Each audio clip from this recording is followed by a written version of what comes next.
My wife frantically called me at 3 in the morning, screaming that her son was in the hospital. "Send $10,000 right now," she yelled, "or he will suffer all night and be stuck with the entire bill." I looked at the clock, took a breath and replied, "Call his real father." Then I hung up, unplugged the phone, and went back to sleep. The next morning I got a call from the police station, but it was not about a hospital bill. It was about grand theft auto. I am Solomon Cross, 68 years old. I spent 40 years building a logistics company from one rusted truck to a fleet of 50. I know the difference between a crisis and a hustle. I know the smell of desperation, and I know when someone is trying to play me for a fool. For the last 10 years, I have been married to Camille. I thought I was marrying a partner to share my twilight years with. Instead, I married a woman who views my bank account as a community chest for her 30-year-old son, Deon. But last night was the end of the line. The silence of my house was shattered at exactly 3 o'clock in the morning. It wasn't the soft chime of a cell phone. It was the shrill mechanical ringing of the landline on my nightstand, the kind of ring that only means one thing at that hour: death or disaster. I picked up the receiver. Before I could even say hello, Camille's voice assaulted my ear. She was screaming hysterical, the kind of panic that sounds rehearsed if you have heard it enough times. "Solomon, you have to help us. It is Deon." He collapsed. "We are at the emergency room. They say he needs emergency surgery for his appendix, but there is a problem with his insurance. They won't touch him without a deposit." I sat up, rubbing the sleep from my eyes. The room was pitch black. My heart was hammering, a natural reaction to being woken up like that, but my brain was already working. I looked at the red numbers on the digital clock, 3:03. "Slow down, Camille," I said, my voice gravelly from sleep. "You are at the hospital." "Yes," she wailed. "He is in so much pain, Solomon. He is curled up on the floor. The administrator says we need $10,000 right now via transfer, or they will make him wait in the lobby all night. Please transfer it to my account. I will pay the hospital." I paused. The adrenaline faded, replaced by the cold, hard logic that had kept me in business for 4 decades. I know how the American medical system works. I know that by law, an emergency room cannot refuse life-saving treatment or stabilization based on an ability to pay. They do not demand cash transfers at 3 in the morning while a patient is writhing on the floor. Kidnappers demand cash at 3 in the morning. Loan sharks demand cash at 3 in the morning. Hospitals send you a bill 2 weeks later. "Let me speak to the doctor," I said. There was a hesitation on the line. A split second of silence where the sobbing stopped abruptly. "He is busy," Camille stammered. "He is prepping the room. Solomon, don't you dare question me right now. My son could die. Do you want his blood on your hands? Just send the money. You have it. You have plenty of it." That was the tell. It always comes back to what I have. Not what Deon needs, but what I have. I leaned back against the headboard. The darkness of the room felt heavy, but my mind was clear. "Camille, listen to me," I said, my voice low and steady. "No hospital in this state demands $10,000 cash before treating a burst appendix. That is illegal. If he is really sick, let them treat him. We will deal with the bill later. He is suffering," she screamed, the volume peaking so high I had to pull the receiver away from my ear. "You heartless old man. You care more about your money than my son's life." "I care about the truth, Camille," I said. "And the truth is, this sounds like a debt collection, not a medical emergency." "I am not lying," she shrieked. "Then call Ray," I said. "Who?" she asked, confused by the sudden change in topic. "Ray," I repeated. "His father. If his life is in danger, call the man who helped you make him. Ask him for the 10,000. Ray doesn't have a dime, you know that." "Then I guess Deon better hope his appendix holds out," I said. "Solomon, if you hang up—" I did not let her finish. I placed the receiver back on the cradle with a firm click. Then, knowing she would call back immediately, I reached behind the nightstand and pulled the phone cord out of the wall jack. The silence returned to the room, but sleep did not. I lay there in the dark, staring at the ceiling fan, listening to the hum of the air conditioner. My chest felt tight, not from guilt, but from anger. I knew exactly what that call was. It was the 6th emergency in 2 years. I closed my eyes and the ledger opened in my mind. I could see the numbers written in red ink. 2 years ago, it was $5,000. Deon said he had a business opportunity, a landscaping franchise. He needed to buy equipment. I gave it to him. I drove by his apartment a week later and saw a new flat-screen TV and a stack of designer sneaker boxes in the trash. There was no lawnmower. 18 months ago, it was $8,000. He claimed he was arrested for a traffic violation he didn't commit and needed a lawyer. I paid it. Later I found out it wasn't a lawyer fee. It was a settlement to keep a landlord from suing him for trashing a rental unit. 12 months ago it was $15,000. He said he wanted to go to trucking school to follow in my footsteps. I was proud. I wrote the check with a smile. He attended 2 classes, dropped out, and the money vanished into thin air. 7 months ago it was $4,000 for car repairs. 3 months ago another $8,000 for back taxes he supposedly owed. $40,000. That is what Deon had drained from me in 24 months. $40,000 that I had earned waking up at 4 in the morning, driving through snowstorms, fixing engines with frozen fingers and missing holidays. I had worked my fingers to the bone to build a legacy. Deon and Camille viewed me as nothing more than a resource to be harvested. A walking ATM with gray hair and a bad knee. I turned over in bed, punching the pillow. I had told Camille after the tax incident that the well was dry. I told her, not one more penny. If he gets into trouble, he gets himself out. She had nodded. She had agreed. She had said, "You are right, Solomon. He needs to grow up." And yet, here we were at 3 in the morning with a new script and a new price tag. $10,000. That was the price of my peace tonight. I refused to pay it. I eventually drifted into a restless sleep, haunted by dreams of vultures circling my house. I woke up at 7 o'clock. The sun was cutting through the blinds, casting stripes of light across the empty side of the bed. Camille had not come home. I got up, my joints stiff. I went to the kitchen and made a pot of black coffee. The house was quiet, but it was a heavy silence. The kind of silence that comes before a storm. I sat at the kitchen table, sipping the hot, bitter liquid. I expected my cell phone to ring. I expected Camille to call me screaming that Deon had died or that I was a monster. I was ready for the guilt trip. I had my armor on. But my cell phone didn't ring. Not at 7. Not at 7:30. At 8:15, my cell phone finally buzzed on the table. I looked at the caller ID. I expected to see wife. I didn't. The screen read County Sheriff's Department. I frowned. I put the mug down and answered. "This is Solomon Cross," I said. "Mr. Cross." "This is Deputy Miller down at the precinct," a heavy voice said. "Do you have a moment?" "Yes, Deputy." "What is this about?" "We have your stepson Deon Vance in custody," Miller said. I let out a long sigh. I knew it. It wasn't a hospital. It was jail. The money was probably for bail or to pay off someone he had angered. "Is he okay?" I asked, keeping my voice neutral. "He is physically fine, Mr. Cross. A few bruises, but he is medically clear.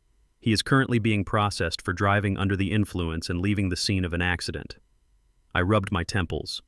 I wasn't surprised. Deon had a drinking problem he refused to admit and a driving record that was longer than a grocery list. "I see," I said. "Well, Deputy, he is a grown man. I suppose he will have to call a public defender." "I am not posting bail." "There is a complication, Mr. Cross," the deputy said. His tone shifted. It became more official, sharper. "What complication?" "The vehicle he was driving. He crashed it into the front of a 7-Eleven on 4th Street. The car is totaled." I frowned. Deon drove a beat-up Honda Civic. It wasn't worth $500. "Okay," I said. "That sounds like his problem. Mr. Cross, the vehicle is registered to you." I froze. My hand tightened around the phone.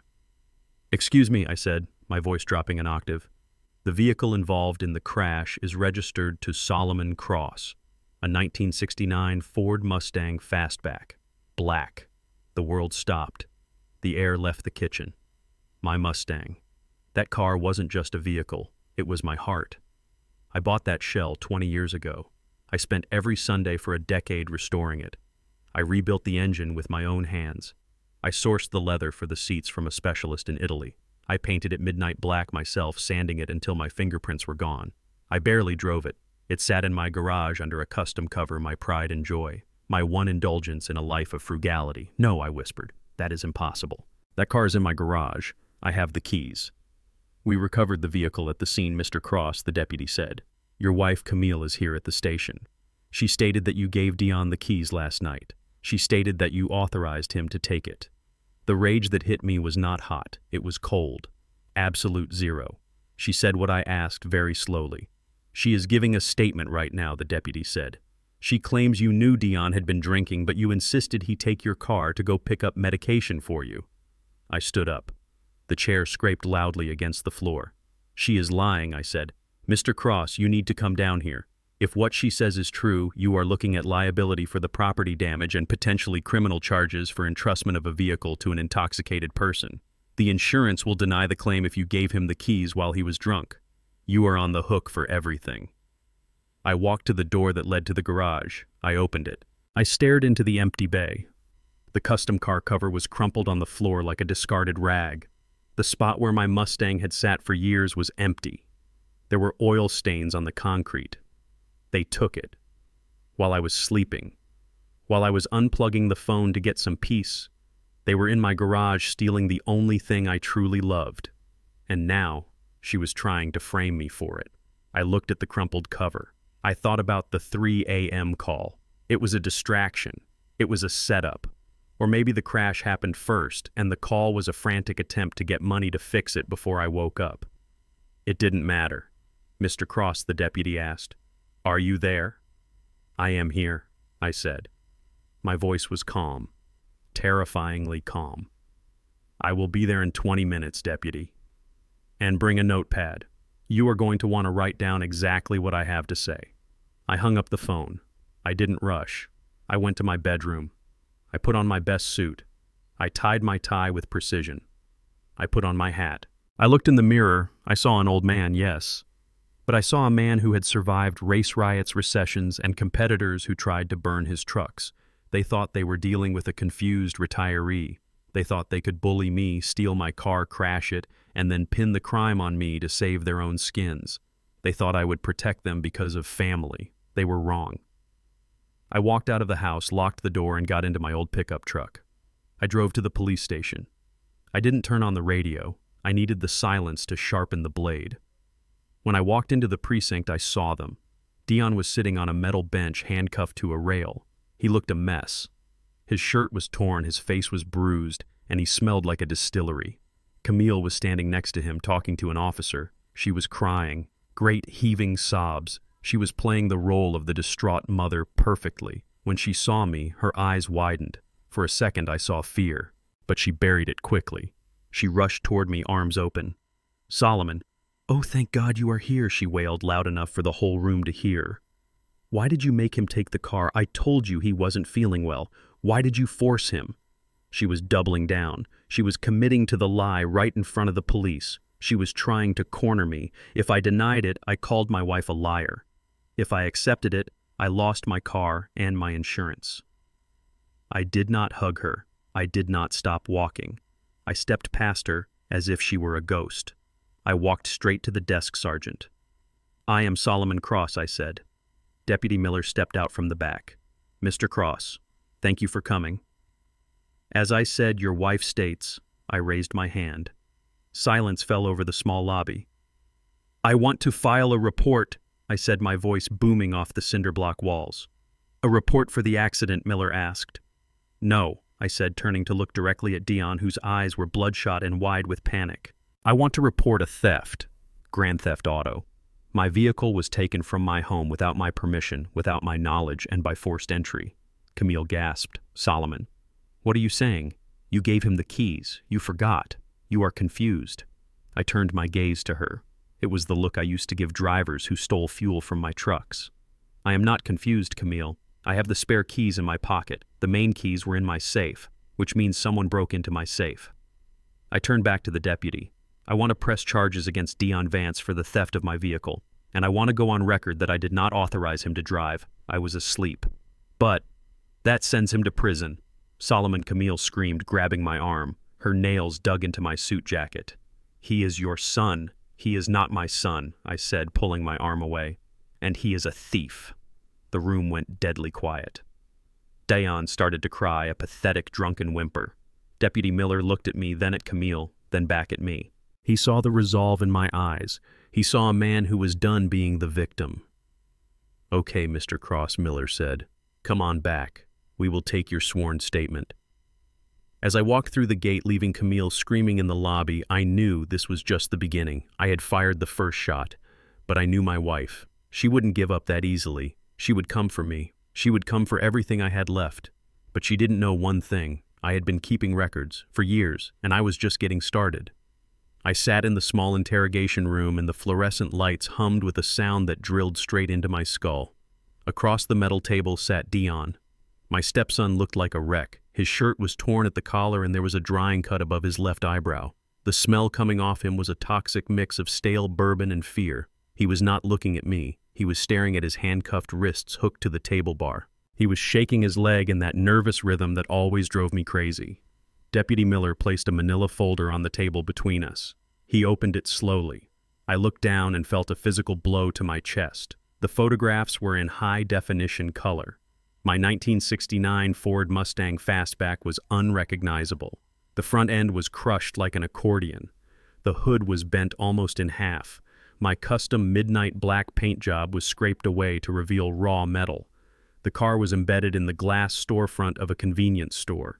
Shattered glass and crushed merchandise were everywhere. "This is a total loss, Mr. Cross," Deputy Miller said, his voice lacking any emotion. "The store manager is estimating $50,000 in structural damage alone. That does not include the lost inventory or the value of your vehicle." I did not say a word. I just stared at the picture of my life's work destroyed by a drunk 30-year-old man who had never worked a hard day in his life. I looked up at Deon. He finally met my eyes. I expected to see shame. I expected to see tears of regret. Instead, I saw the glassy, defiant look of a spoiled child who knows he has broken a vase but expects his mother to sweep it up. "It was an accident, Solomon." Deon slurred his words thick with alcohol. "The steering wheel locked up. The car is old. You need to tell them it was the car's fault." I clenched my jaw so hard my teeth ached. He was blaming my restoration work. He was blaming the machine I had meticulously maintained for a decade. He took no responsibility. He never did. Camille was standing behind him, vibrating with anxious energy. She had her hand on his shoulder like a protective lioness. She looked at the photos, and then she looked at me. Her eyes were not pleading. They were calculating. She was doing the math in her head. She knew exactly what this meant financially. Deputy Miller cleared his throat. "Mr. Cross, we need to clarify the chain of events. Deon here claims he had permission. If that is true, then this is a civil matter regarding insurance. If that is not true, then this is a felony." Before I could open my mouth, Camille stepped forward. Her voice was high and sharp, cutting through the stale air of the room. Of course he had permission. She said it quickly without hesitation. She looked straight at the deputy and lied with a straight face. "My husband was tired last night. He had a headache. He asked Deon to take the car to go get him some aspirin. Solomon gave him the keys. He knew Deon had a few drinks, but he insisted. My husband can be very demanding when he is in pain." I turned my head slowly to look at my wife. The audacity of the lie was breathtaking. She was rewriting reality right in front of the law. She was painting me as the negligent one. She was painting me as the one who endangered the public by forcing a drunk man to drive. Camille turned to me. Her eyes were wide and intense. She reached out and grabbed my hand, squeezing it hard. Her nails dug into my palm. "Tell him, Solomon," she said, her voice dropping to a whisper that sounded like a threat. "Tell him you gave him the keys. You do not want to ruin his life over a car. It is just metal. Insurance will cover it if you say you authorized it. Do not send my son to prison." The room went silent. The only sound was the hum of the lights and Deon's ragged breathing. I looked at the deputy. Miller was watching me closely. He had seen this before. He knew what she was doing. She was cornering me. If I agreed with her lie, the insurance company would pay for the store damage. They might even pay me a fraction of the value of the car. But I would be liable. My insurance premiums would skyrocket, or I would be dropped entirely. I could be sued by the store owners for negligence. And worst of all, Deon would walk away. He would walk out of here with a slap on the wrist and a smirk on his face. He would learn nothing. He would do it again. Next time he might kill someone. If I told the truth, Deon would go to prison. Grand theft auto is a serious felony. He would have a record. He would be a felon. Camille squeezed my hand harder. Her eyes were pleading now, but behind the tears, I saw the steel. She was daring me. She was banking on 45 years of me being a provider. She was banking on me being the protector. She thought I was too weak to send a family member to jail. I pulled my hand away from hers. The movement was slow and deliberate. I brushed off the sleeve of my jacket where she had touched me. I stood up and walked over to the window that looked out into the hallway. I saw officers walking by. I saw a world of consequences and laws, a world I had always respected. I thought about the 3 a.m. phone call, the demand for $10,000, the lies about the hospital. I thought about the $40,000 I had already wasted on him. I thought about the empty space in my garage where my heart used to be.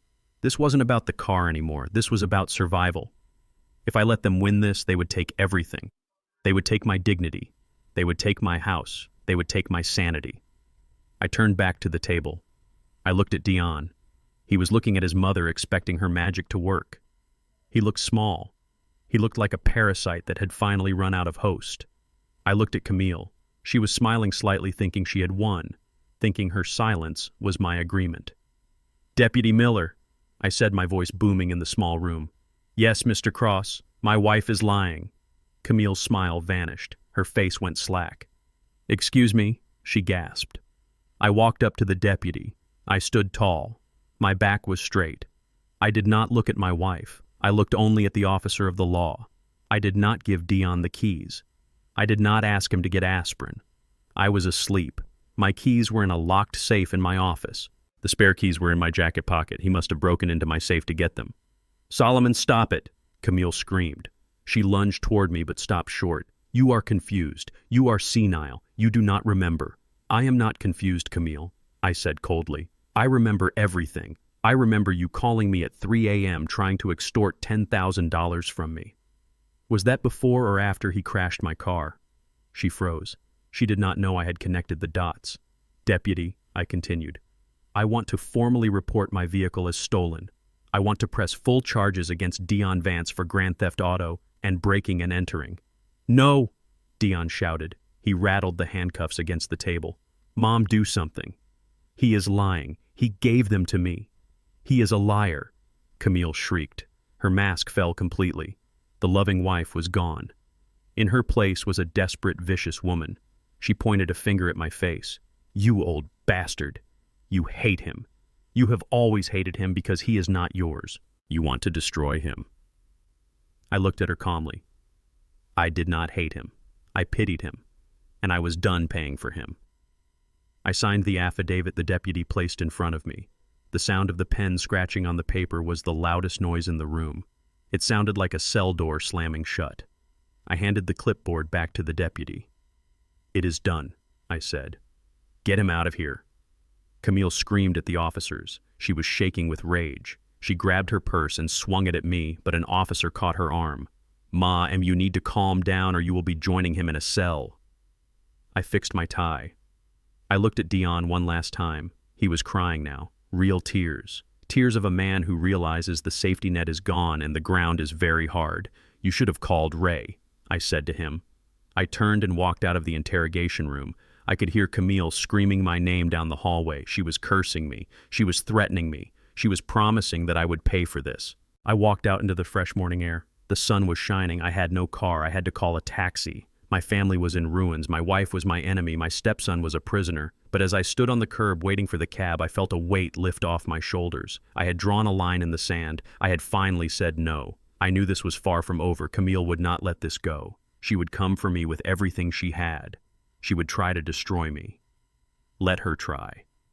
I was Solomon Cross, and I was ready for war. The taxi ride home cost me $45. It was a small sum compared to the $50,000 of damage sitting in the police impound lot, but every dollar felt like an insult. I sat in the back of the yellow cab, staring out the window as the familiar streets of my neighborhood rolled by. I had lived in this house for 30 years. I bought it with the profits from my first major logistics contract. It was supposed to be my sanctuary. Now it felt like a crime scene. When the taxi pulled into the driveway, the visual impact of the empty garage hit me harder than I expected. The garage door was still open, just as Deon had left it when he stole my car. The empty bay where my Mustang used to sleep looked like a missing tooth and a smile. There were oil stains on the concrete, and the car cover lay in a heap in the corner like a discarded corpse. I paid the driver and stood in the driveway for a moment, letting the silence of the morning wash over me. It was only 10 in the morning, but I felt like I had lived a lifetime since waking up. I walked into the house through the side door. The air inside was stale. It smelled of Camille's perfume and the lingering scent of betrayal. I went to the kitchen and poured the cold coffee from this morning down the sink. I needed a fresh start. I needed a plan. I was just reaching for the coffee grounds when I heard the front door unlock.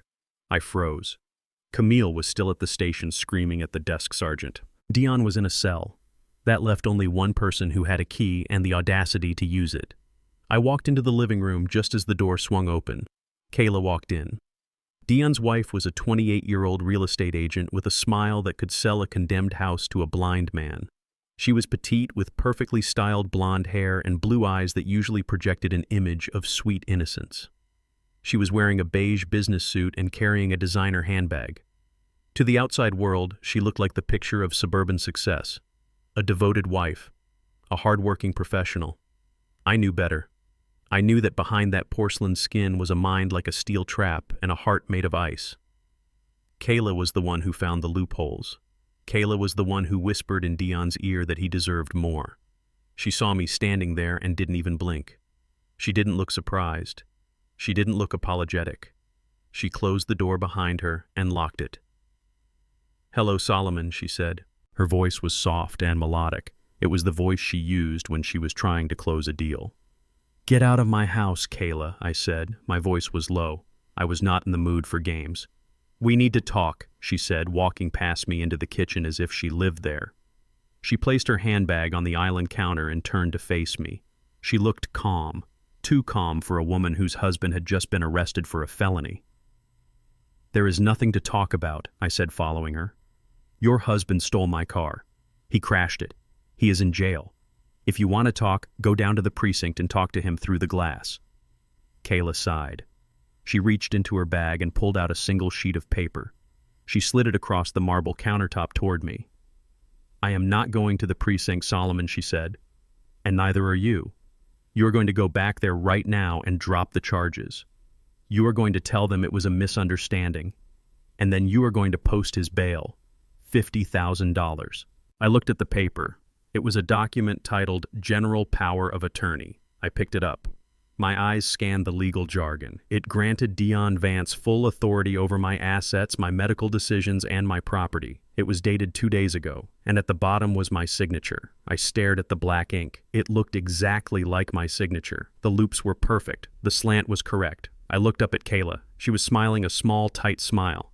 "This is a forgery," I said. "Is it?" she asked. "It looks very real to me. In fact, it looks identical to the signature you gave the FedEx driver last week when you signed for that package Camille ordered. Remember that? She handed you the digital pad. You signed it. I remembered. Camille had been unusually insistent that I sign for the package." "You scanned my signature," I said. My blood was boiling, but I kept my hands steady. "Technology is amazing, isn't it?" Kayla said. She tapped a manicured fingernail on the counter. "Here is the situation, Solomon.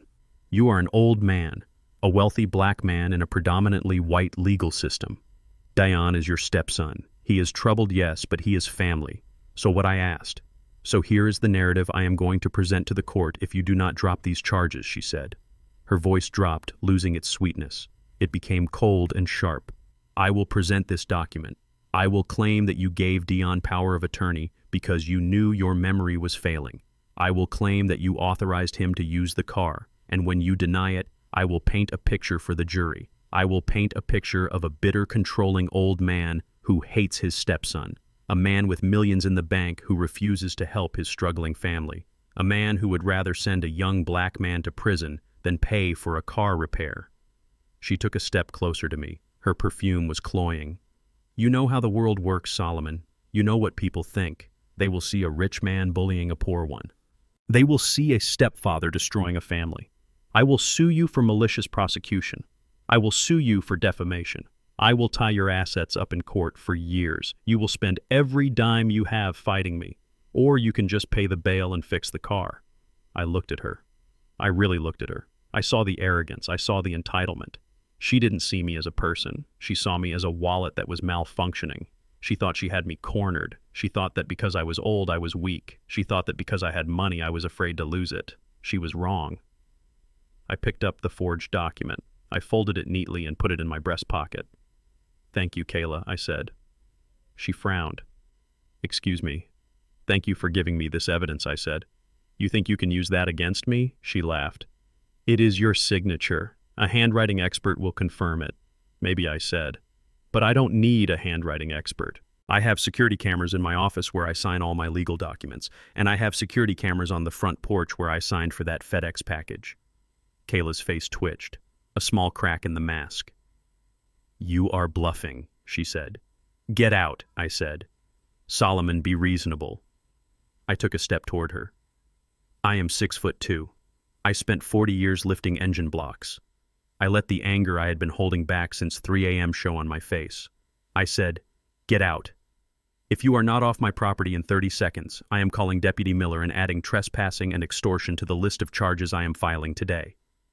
Kayla grabbed her bag. Her face was flushed with rage. You are making a mistake, she hissed. You are going to die alone in this big house, Solomon. We are the only family you have. I opened the front door and pointed to the street. I would rather die alone than live with snakes, I said. She stormed out, her heels clicking angrily on the walkway. She got into her leased BMW and peeled out of the driveway. I slammed the door and locked it.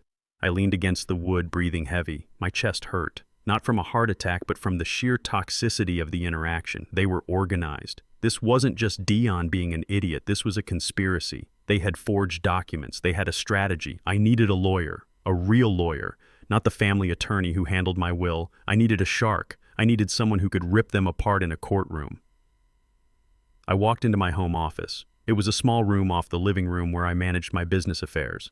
I sat down at my heavy oak desk and turned on my computer. I knew exactly who to call.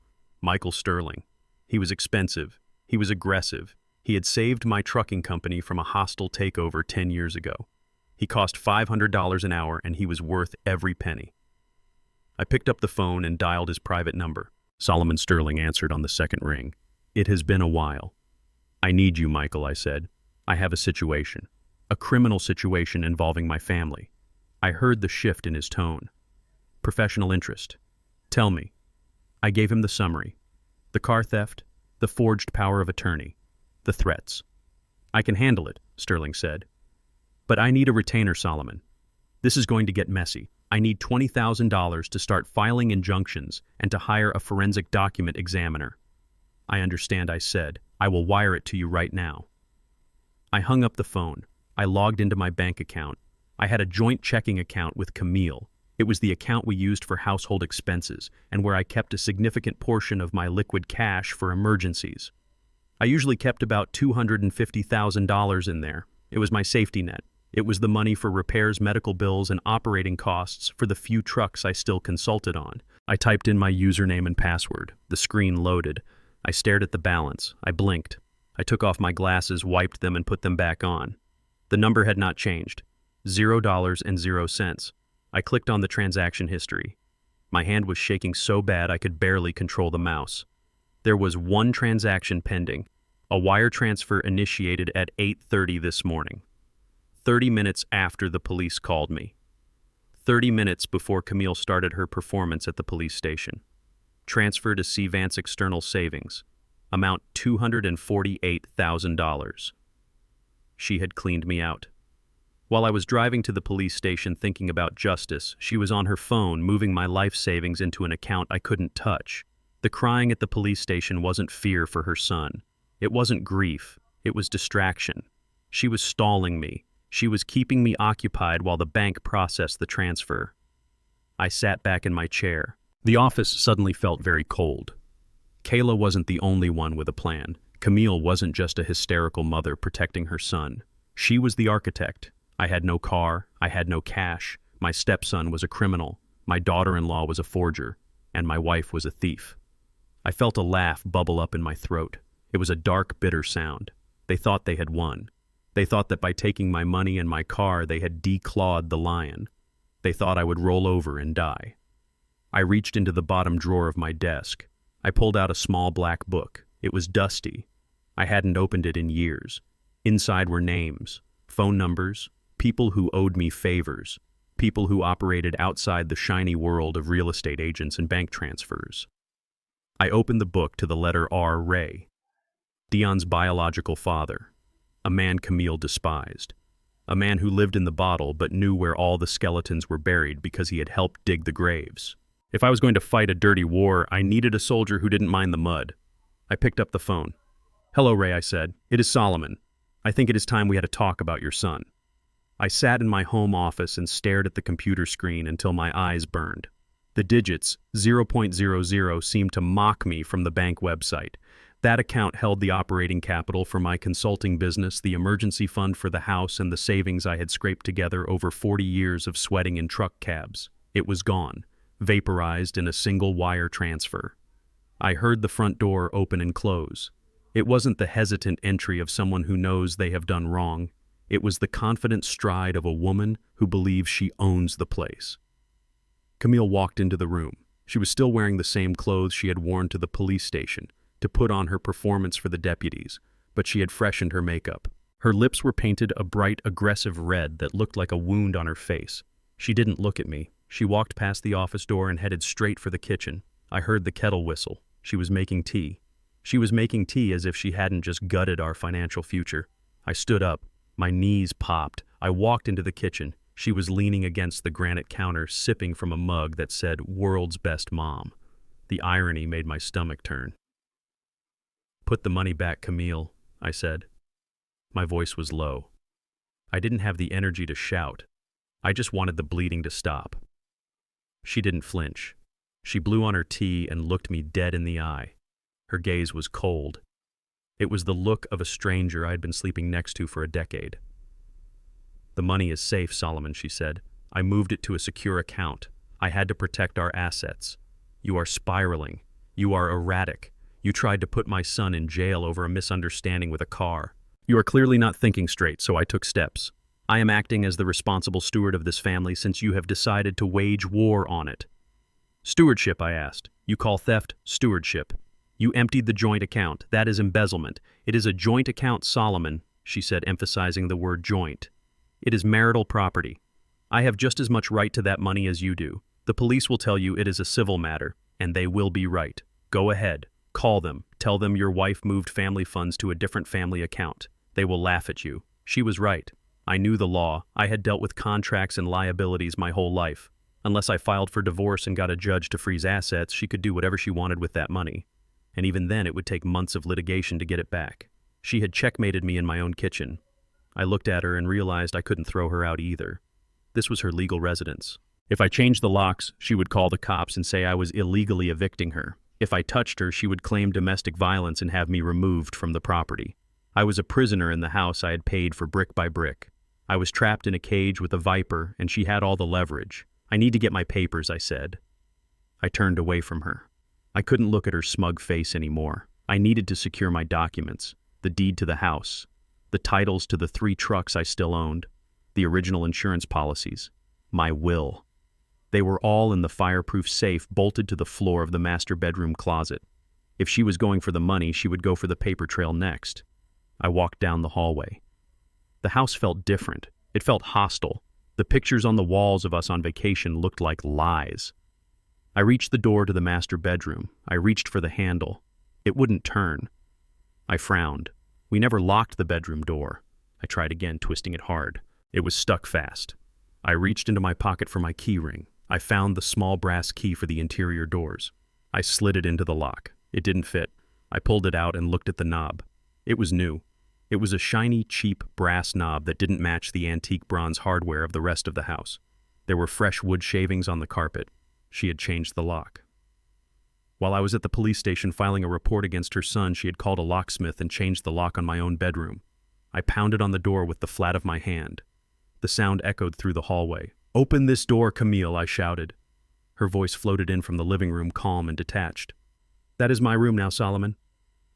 I walked back to the living room. She was sitting in my leather recliner reading a magazine. She didn't even look up. "You locked me out of my bedroom," I said. My hands were shaking. I clenched them into fists to stop the tremors. "You have been so volatile lately," she said, turning a page. "You are aggressive. You are shouting.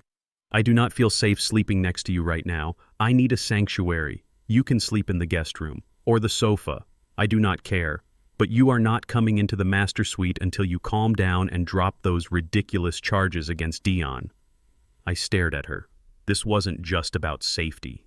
This was a tactical maneuver. She had seized the financial high ground, and now she was seizing the physical territory. She was pushing me. She was poking the bear. She wanted me to snap. She wanted me to kick that door down. She wanted me to scream and throw things. Because if I did that, she could dial 911 and tell them her husband was having a violent episode. She could get a protective order that would force me out of the house entirely. She was baiting me. I looked at the closed door of the room where I had slept for 30 years. The room where my first wife had died. The room that held my memories and my secrets. I looked at Camille sitting there like a queen on a throne she had stolen. I took a deep breath. I let it out slowly. I forced my heartbeat to slow down. I was a logistician. I solved problems. I did not create new ones by losing my temper. "Fine," I said. I walked to the linen closet in the hall. I grabbed a spare blanket and a pillow. I walked past her without a word. I went to the living room sofa. It was too short for my frame and the cushions were lumpy, but I lay down. I didn't turn off the lights. I just lay there staring at the ceiling. Night fell heavy and suffocating. The house settled with groans and creaks that sounded like footsteps. I didn't sleep. I couldn't sleep. I lay there listening to the silence, wondering what other traps she had set for me. Around 2 a.m, I heard a car pull into the driveway. The headlights swept across the living room ceiling. A minute later, the front door opened quietly. It was Kayla. She didn't knock. She had a key. Of course she had a key. Camille must have given it to her weeks ago. She tiptoed into the entryway. She saw me lying on the sofa and paused. I kept my breathing steady and deep, feigning the heavy rhythm of an old man in deep sleep. She watched me for a moment, then crept toward the kitchen where a dim light was still burning. Camille was waiting for her. I strained my ears. Their voices drifted into the living room, low and conspiratorial, like rats scratching in the walls. "Did he take the bait?" Kayla whispered. "No," Camille replied. Her voice sounded frustrated. "He is stubborn. He is sleeping on the couch, but he hasn't cracked yet. He didn't break the door down. He just took a blanket." "We need to speed this up," Kayla hissed. "The court date for the competency hearing is in 2 weeks. If he walks in there looking like he does now, calm and rational, the judge will throw it out. We need him confused. We need him disoriented. We need a medical incident." I heard the rustle of a plastic bag. "I got the prescription," Kayla said. "It wasn't easy. I had to pay a guy double." "What is it?" Camille asked. "It is haloperidol," Kayla said. "High dose. It is an antipsychotic. They use it for schizophrenia. If you give this to a healthy person, especially an elderly one, it mimics dementia. Slurred speech, confusion, memory loss, tremors. It breaks down the cognitive functions." "Is it safe?" Camille asked. "Who cares if it is safe?" Kayla snapped. "It is effective. Just grind it into his food. Put it in his oatmeal. He eats that slop every morning. Start tomorrow. By next week, he won't even know his own name. We call the ambulance when he starts speaking gibberish. The doctor will take one look at him, check his vitals, see the confusion, and sign the commitment papers immediately. Once he is in the facility, we have power of attorney over everything." I lay there in the dark and felt a cold sweat break out on my forehead. My heart hammered against my ribs like a trapped bird. This wasn't just greed. This wasn't just theft. This was evil. They were going to poison me. They were going to chemically lobotomize me to get their hands on my estate. They were going to erase my mind so they could spend my money. I heard them laugh softly. It was the sound of hunters who think the trap is sprung. I closed my eyes tight. I didn't sleep. I planned. And I swore on my life that I would never eat another bite of food in this house again. I woke up on the lumpy sofa with a stiff neck and a bad taste in my mouth. The morning sun was streaming through the living room curtains I had forgotten to close. For a few seconds I laid there listening to the house. It was quiet. Too quiet. Then I smelled it. Cinnamon, brown sugar, warm oats. It was the smell of my favorite breakfast. It was the smell of home. But this morning it smelled like a trap. I sat up and rubbed my face. My joints popped. I heard footsteps in the kitchen.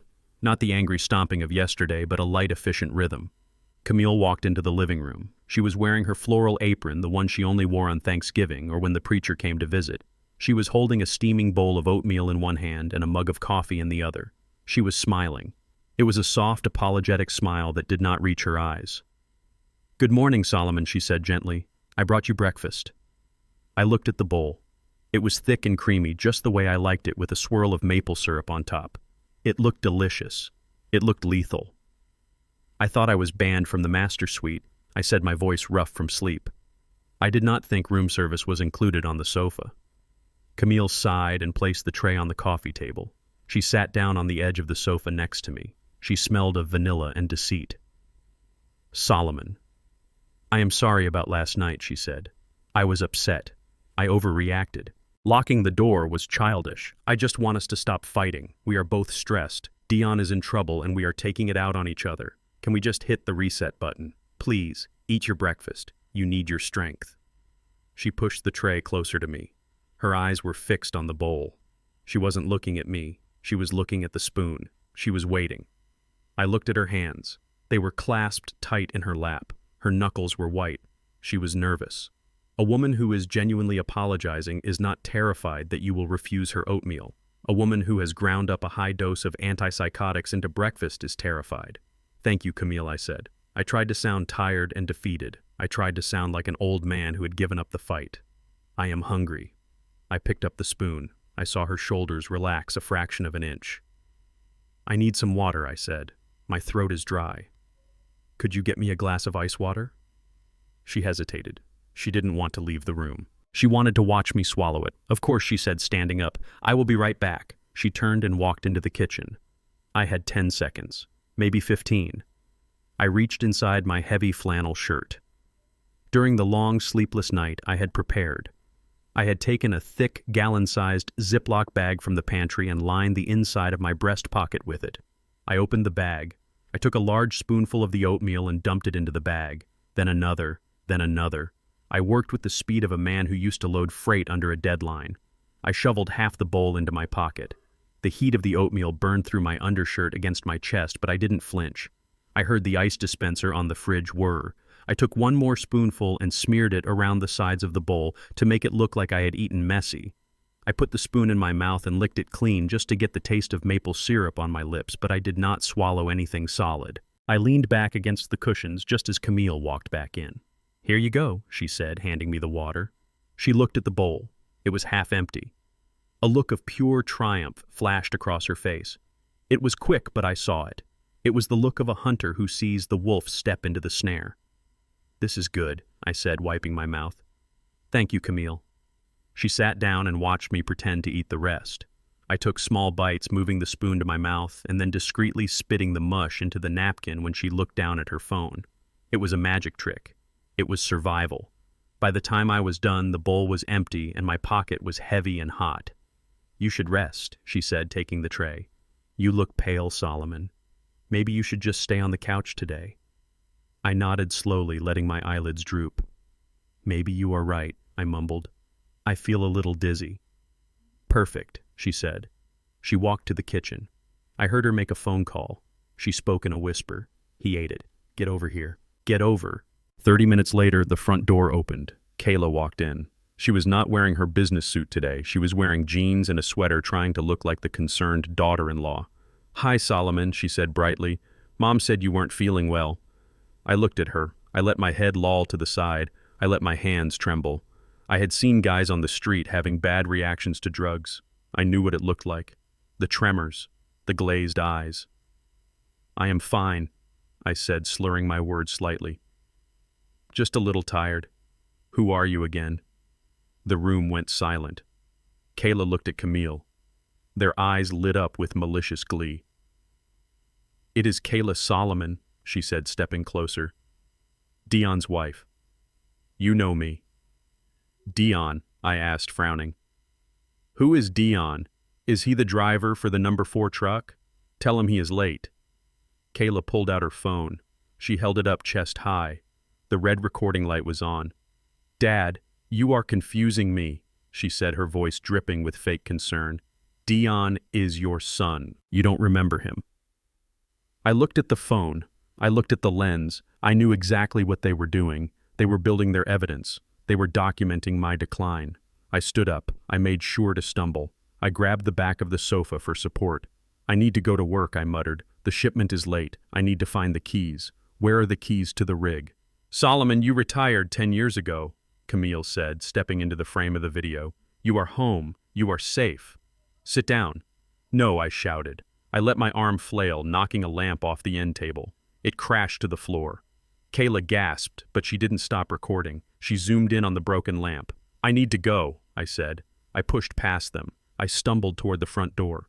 Where are you going? Camille shouted, grabbing my arm. You can't go out like this. Get off me, I yelled. I shoved her arm away, not hard enough to hurt her, but hard enough to look aggressive on camera. I opened the front door and stumbled out onto the porch. The fresh air hit me. I walked to my old pickup truck parked on the street. It was the only vehicle I had left. The beat-up Ford F-150 I used for hauling lumber and trash. I fumbled with my keys, dropping them once on the pavement. I saw Kayla standing in the doorway, filming every second. He shouldn't be driving, she whispered to the camera. He is a danger to himself. I got the door open. I climbed in.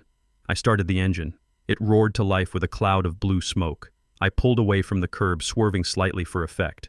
In the rearview mirror, I saw them watching me. They weren't calling the police. They weren't calling an ambulance. They were high-fiving. They thought the drug was working fast. They thought I was already gone. I drove 2 blocks until I was out of sight. Then I straightened the wheel. The tremors in my hands stopped. The confusion vanished from my eyes. I checked the rearview mirror. No one was following me. I drove straight to the industrial park on the south side of town. I pulled into the parking lot of a nondescript brick building.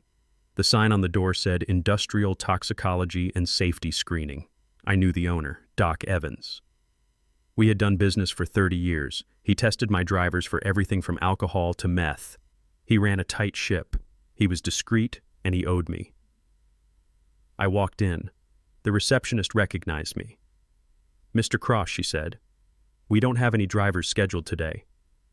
I am not here for a driver, Sarah, I said. I need a personal favor. Is Doc in? She nodded and buzzed me back. Doc Evans was in his lab coat looking at a microscope. He looked up when I walked in. Solomon, he said, you look like you have been sleeping in your truck. I feel like it. Doc, I said. I reached into my shirt pocket and pulled out the warm, sticky Ziploc bag. I placed it on the stainless steel table. What is this? Evans asked, wrinkling his nose. Breakfast, I said. I need you to run a full screen on this. Stat. I need to know what is in it besides oats and sugar. Evans looked at the bag, then at me. His expression turned serious. Are we talking food poisoning, Solomon? No, I said. We are talking about poisoning. Period. I suspect antipsychotics, maybe sedatives. Evans didn't ask questions. He didn't ask who made it. He put on a pair of latex gloves and picked up the bag. I can run a mass spectrometry test, he said. It will break down every chemical compound in the sample. It will take about an hour. I will wait, I said. I sat in the waiting room drinking bad coffee from a styrofoam cup. I watched the clock on the wall. Every tick was a second of my life that had been stolen by the woman I married. I thought about the lamp I broke. I thought about the fake concern in Kayla's voice. They were monsters. An hour later, Evans came out. He was holding a printout. He looked grim. You were right, Solomon, he said. What is it? I asked, standing up. Haloperidol, he said. A massive amount. Based on the concentration in this sample, if you had eaten that whole bowl, you would be in a comatose state right now. Or in cardiac arrest. This isn't a therapeutic dose. This is an overdose. I took the paper. I looked at the jagged lines of the chemical analysis. It was black and white proof. Attempted murder. Can I keep this? I asked. It is your report, Evans said. But Solomon, if someone fed this to you, you need to go to the police. This amount is dangerous. I am going to the police, Doc, I said, folding the paper carefully and putting it in my wallet. But not yet. The police need a story. They need a motive. And they need a confession. Right now, all I have is a bowl of oatmeal and a bad marriage. I shook his hand. Thank you, Doc. Send the bill to my P.O. box. Do not send it to the house. I walked back to my truck. The sun was high in the sky now. It was a beautiful day. The birds were singing. The world was going on as if nothing had happened. But inside my truck, the air was cold. I had the proof. They weren't just greedy. They were killers. They were willing to chemically erase my mind to get my money. I looked at my hands on the steering wheel. They were steady. Rock steady. I wasn't Solomon the victim anymore. I was Solomon the executioner. I started the truck. I wasn't going home. Not yet. I had one more stop to make. I needed to find the only person in this city who hated Deon Vance as much as I did right now. I needed to find his father. I sat in the cab of my truck in the parking lot of the toxicology lab and stared at the chemical analysis report. The paper felt heavy in my hand like a death warrant. Haloperidol. They were poisoning me. My mind was racing with legal strategies and defensive maneuvers, but a soldier cannot fight a war without supplies. My bank accounts were drained. My credit cards were likely monitored or maxed out by Eleanor. I had the cash I withdrew earlier, but $20,000 would not last long against the legal army they were assembling. I needed my reserve. I kept a small fireproof safe bolt-mounted to the floor of my truck cabin behind the passenger seat. It was where I kept emergency cash for the road and one item that meant more to me than any number in a bank account. My mother's engagement ring. It was a 2-carat diamond set in platinum from the 1940s. It was the only thing my father left her, and the only thing she left me. I had kept it for 40 years waiting for the right woman or the right emergency. I never gave it to Camille. Some instinct had always stopped me. I told her it was in a safety deposit box at the bank, but I kept it close. I kept it where I could reach it. I reached behind the seat and spun the dial. The tumblers clicked. The heavy door swung open. It was empty. My breath hitched in my throat. I felt around inside the cold steel box, hoping my fingers were just missing the velvet pouch. There was nothing but dust. The cash was gone. The ring was gone. I sat back in the driver's seat and gripped the steering wheel until my knuckles turned white. Only one other person knew the combination to that safe: Camille. I had given it to her 5 years ago when we were driving cross-country, and I thought I was having a heart attack. I told her the code in case I died on the side of the road so she would have cash to get home. I trusted her with my life then, and she had filed that information away, waiting for the moment to strike. She must have taken it last night while I was sleeping, or this morning while I was at the police station. I pulled out my phone. I needed to know. I needed to see it. I opened Instagram. I did not have an account of my own, but I had a burner profile I used to monitor my drivers and my family. I searched for Kayla Vance. Her profile was public. She posted everything, every meal, every outfit, every fake smile. There was a new post from 2 hours ago. It was a selfie. Kayla was holding a glass of champagne. Her hand was held up to her cheek in a pose that was meant to look casual but was carefully calculated to show off her jewelry. And there it was, on her middle finger. My mother's ring. The platinum band was too big for her, so she had wrapped tape around the bottom. The diamond caught the light perfectly.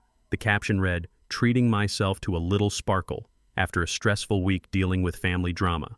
Hashtag self-care. Hashtag inheritance. Hashtag blessed." I stared at the image. She wasn't just wearing it. She was claiming it. Hashtag inheritance. They hadn't even buried me yet, and they were already dividing the spoils. That ring survived the Jim Crow South. It survived the Great Depression. It survived my mother scrubbing floors for 50 years. And now it was on the finger of a woman who forged signatures and poisoned oatmeal. I didn't scream. I didn't throw the phone. I felt a cold, deadly calm settle over me. They had taken my money. They had taken my car. Now they had taken my history. I started the truck. The engine coughed and sputtered before roaring to life. It was a sound I loved, the sound of a machine that refuses to quit. I wasn't going back to the hotel. I needed information and I needed leverage, and to get that I needed to go to the one place Camille pretended didn't exist. I drove out of the city center past the manicured lawns and the gated communities. I drove until the pavement cracked and the streetlights were broken. I drove into the bottoms. This was the neighborhood where Deon was born. It was the neighborhood Camille had clawed her way out of and the neighborhood she swore she would never revisit.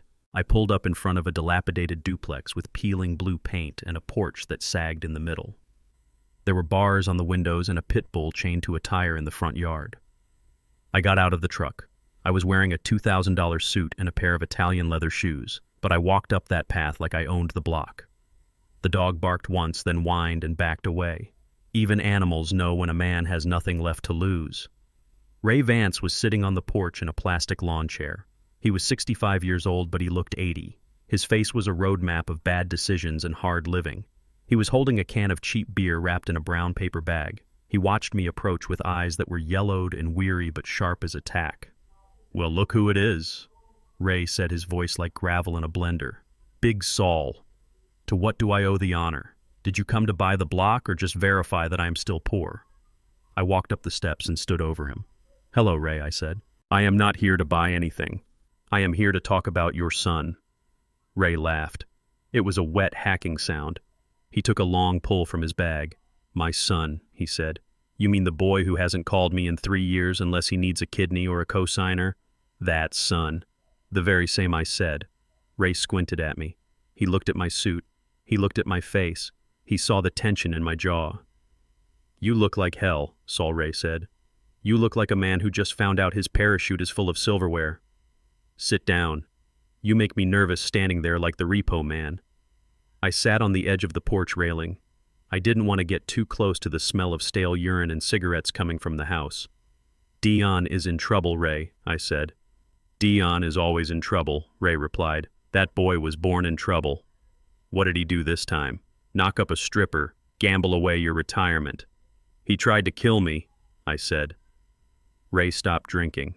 He lowered the can slowly. The smirk vanished from his face. He looked at me, and for the first time I saw the intelligence that alcohol hadn't quite managed to drown.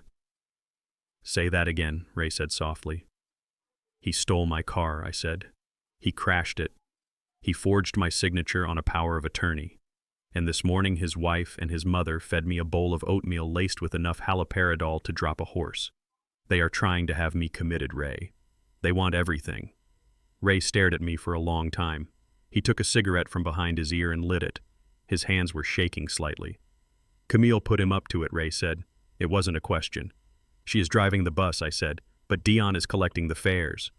Ray shook his head and spat on the ground. "That woman," he muttered. "She always was a viper." "I told you that 10 years ago, Saul. I told you she was looking for a host, not a husband. You didn't listen. You saw a pretty face and a sad story." "I know," I said. "I was a fool. But I am awake now, and I am going to bury them, Ray. I am going to take them apart piece by piece. But I need to know what they are planning. I need to know what they told you." Ray looked away. He looked down the street at a group of kids playing ball. He looked ashamed. "Why do you think they told me anything?" Ray asked. "Because Deon is lazy," I said. "And when he is desperate, he looks for shortcuts. And you are the ultimate shortcut." Ray sighed. He reached into his pocket and pulled out a crumpled envelope. He tapped it against his knee. "You are a smart man, Saul," he said. "You always were. That is why you are rich, and I am sitting on a porch drinking malt liquor at noon." He held out the envelope. "He was here," Ray said. "Last week. He came in a fancy car wearing a suit that cost more than my car. He brought me a bottle of Johnny Walker Blue and this envelope. I took it. Inside was a legal document. I unfolded it. It was a petition for termination of parental rights, and underneath it was a consent to adult adoption. I read the text. It was a petition asking Ray to voluntarily terminate his legal paternity of Deon Vance so that Deon could be legally adopted by Solomon Cross. I looked up at Ray. The world tilted on its axis. "Adult adoption," I whispered. Ray nodded. "He told me you were sick, Saul. He said you were dying of cancer. He said it was your dying wish to make him your legal son before you passed. He said it was about legacy. He said if I signed this, you would leave me 10 grand in your will as a thank you." I felt a wave of nausea. It wasn't just about stealing the money now. It was about the long game. If I adopt him, I said, thinking aloud, he becomes my legal heir, my next of kin. Even without a will, if I die, he inherits everything automatically. He bypasses probate. He bypasses any contest from my distant relatives. Exactly, Ray said. And if you are declared incompetent before you die, the adopted son has priority guardianship over the wife in this state.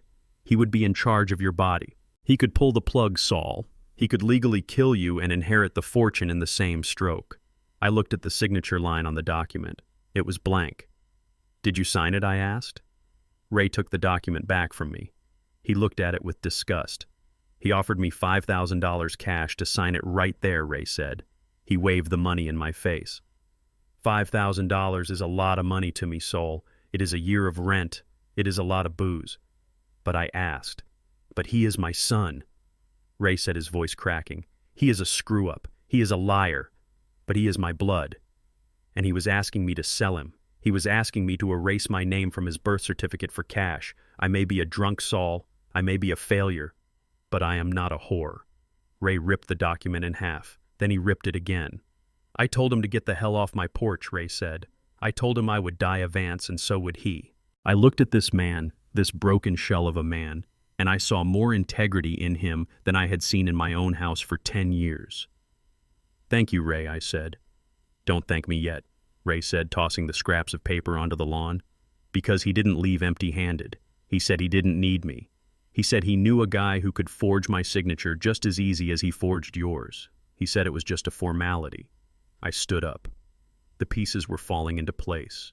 The forged power of attorney, the poison, the adoption scheme. It was a total takeover. They were trying to erase me and replace me with Deon. "Ray," I said, "I need you to do one more thing for me." "What?" Ray asked. "I need you to come to court," I said. "I need you to tell a judge exactly what you just told me. I need you to tell them that Deon tried to buy a new father." Ray laughed, a dry, humorless sound. "Me in court. Look at me, soul. I am a mess. No judge is going to believe a word I say." "They will believe you," I said. "Because you have nothing to gain. And because I am going to clean you up." I reached into my pocket and pulled out the roll of cash I had taken from the bank. I peeled off $500. "Get a haircut, Ray. Get a shave. Buy a suit from the thrift store. And stay sober for 48 hours. Can you do that?" Ray looked at the money. He licked his lips. "For you, Saul," he said, taking the cash. "I would try. But I am doing this for Deon too. That boy needs to be stopped before he does something he can't come back from." "He already has, Ray," I said. "He already has." I walked back to my truck. I had the toxicology report. I had the testimony of the biological father. I had the motive. I looked at the picture of Kayla on my phone one last time. The diamond ring glittered on her finger. "Enjoy it while you can, sweetheart," I whispered to the screen, "because I am coming to take it back, and I am taking the hand that is wearing it." I drove back to my house with the setting sun in my eyes and the taste of betrayal in my throat. I had spent the afternoon in the gritty reality of the bottoms, digging for the truth with a man who lived in a bottle. Now I was returning to the manicured lawn and the brick facade of my home where the lies were dressed in silk and smelled of potpourri. I expected a confrontation. I expected a screaming match with Camille or a standoff with Kayla. I was ready for violence. I was ready to throw them out physically if I had to. But when I pulled into the driveway, I saw 3 cars parked behind Kayla's BMW, a beat-up Lincoln Town car that belonged to Pastor Jenkins, a sensible Buick sedan driven by Deacon Jones, and a station wagon belonging to Mrs. Higgins, the matriarch of the neighborhood block association. My stomach turned. It wasn't a fight. It was an ambush. And it was the worst kind of ambush. A moral one. I parked my truck on the street because my driveway was full of the vehicles of people who thought they knew what was best for me. I walked up the path. I could hear voices coming from inside. Low, solemn voices. The kind of voices you hear at a wake. I opened the front door. The smell hit me first. Fried chicken, collard greens, macaroni and cheese. It was the smell of a Sunday dinner. It was the smell of comfort. Camille hadn't cooked a meal like this in 5 years. She only cooked when she wanted something or when she needed an audience. I walked into the living room. They were all there, sitting in a circle on my furniture. Pastor Jenkins was in my recliner holding a plate of food. Deacon Jones was on the sofa next to Mrs. Higgins. Camille was sitting on a folding chair dabbing her eyes with a handkerchief. Kayla was standing by the fireplace looking like a grieving angel. And in the center of the room, sitting on an ottoman with his head bowed, was Deon. He was out.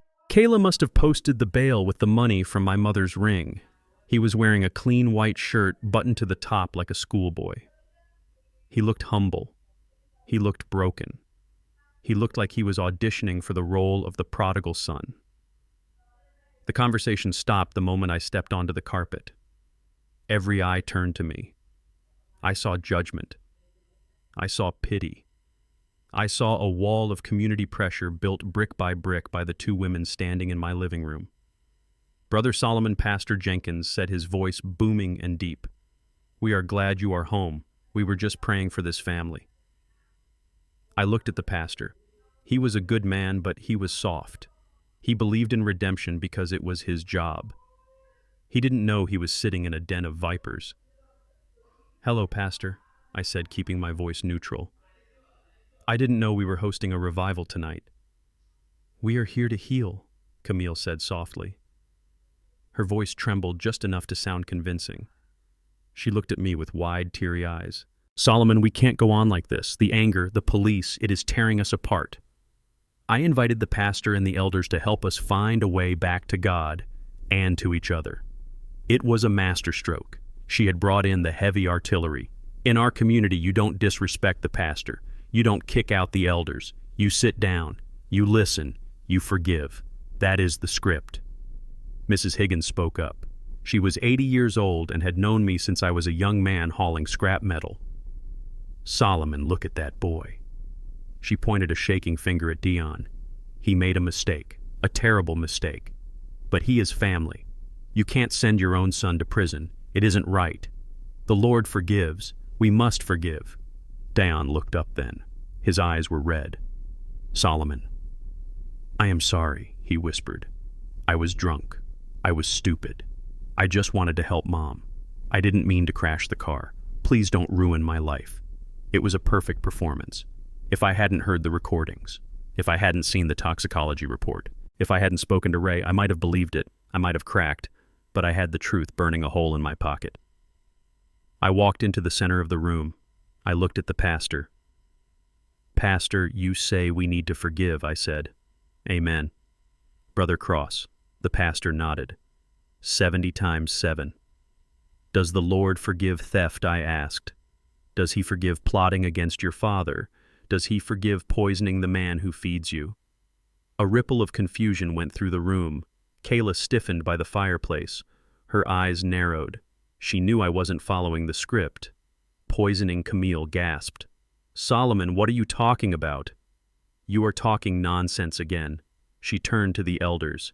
"See," she whispered loud enough for everyone to hear. "This is what I was telling you about.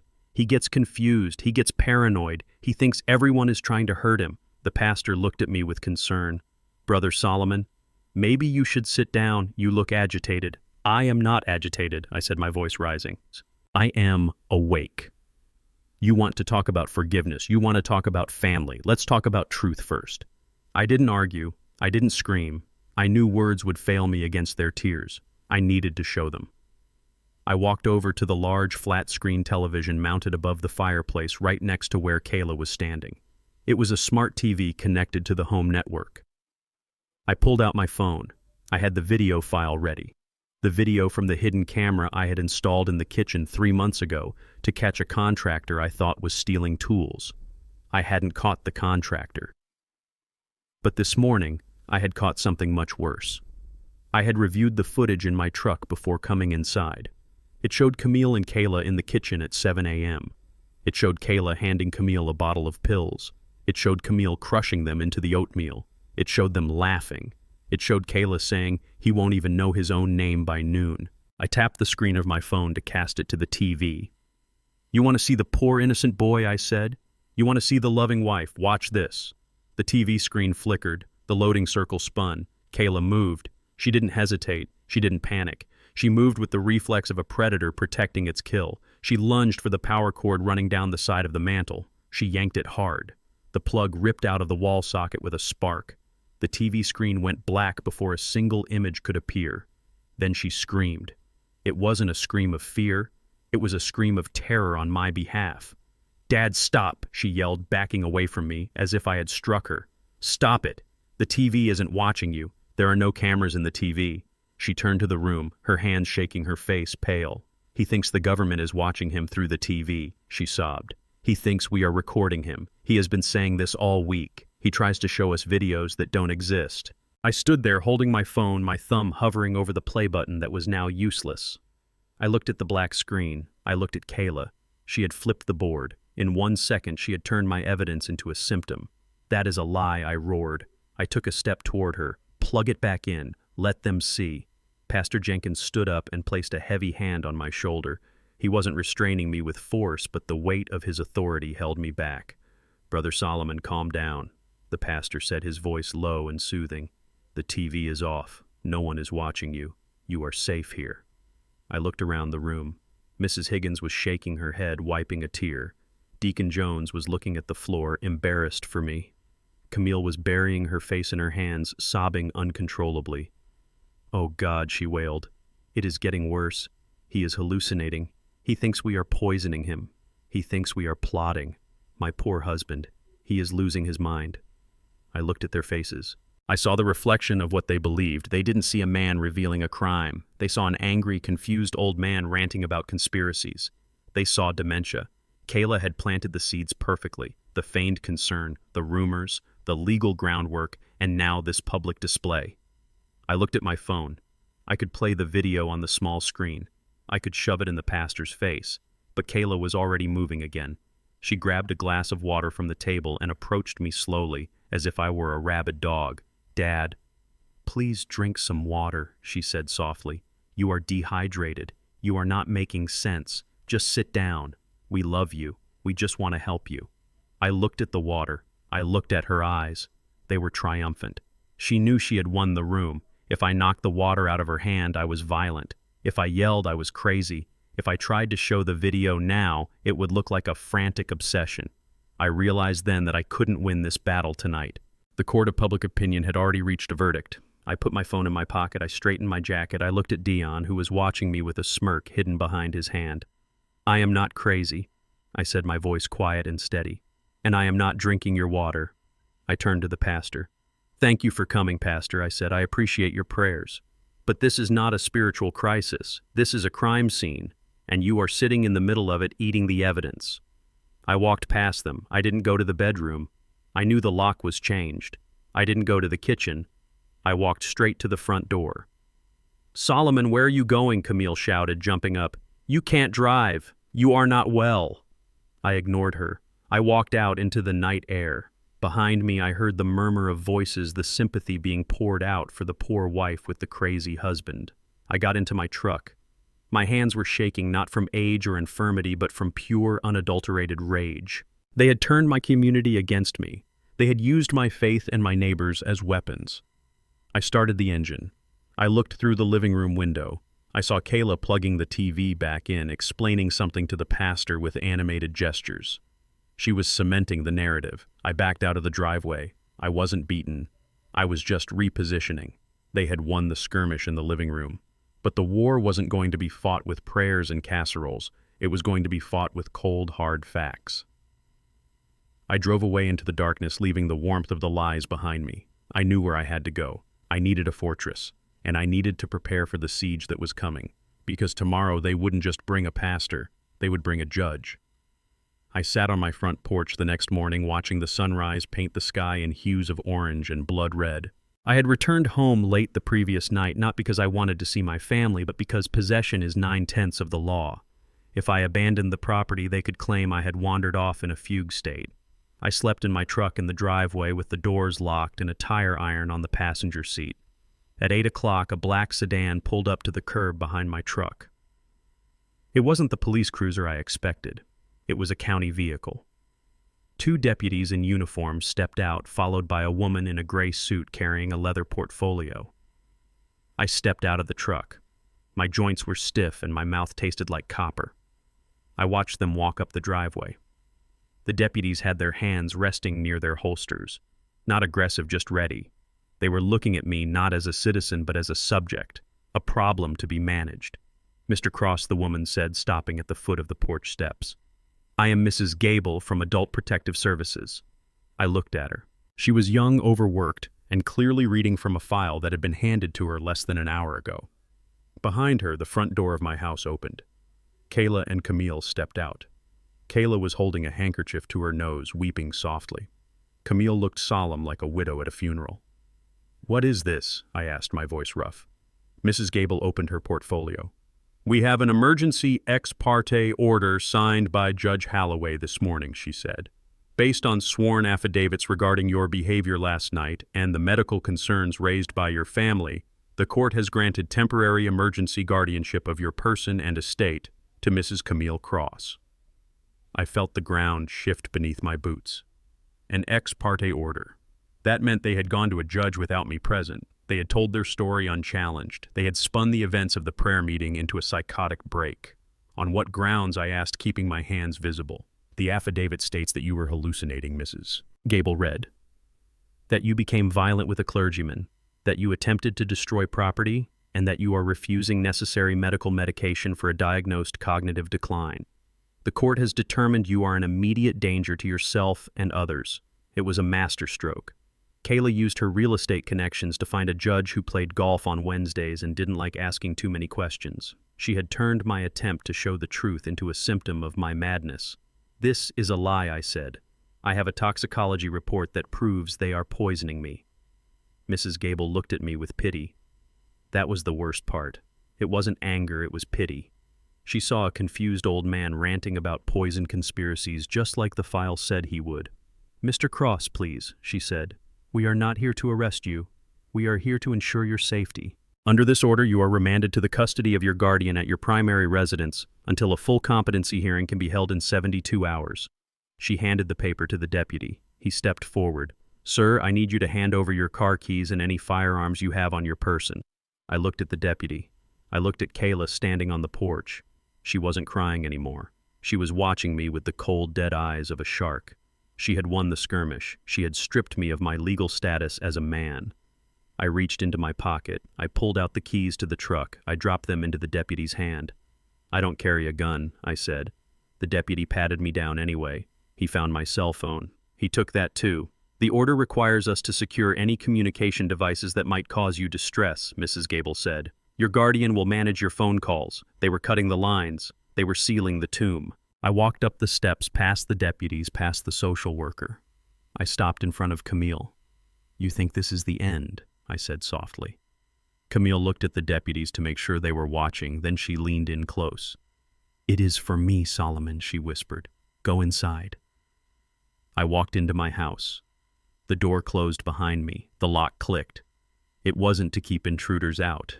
It was to keep me in.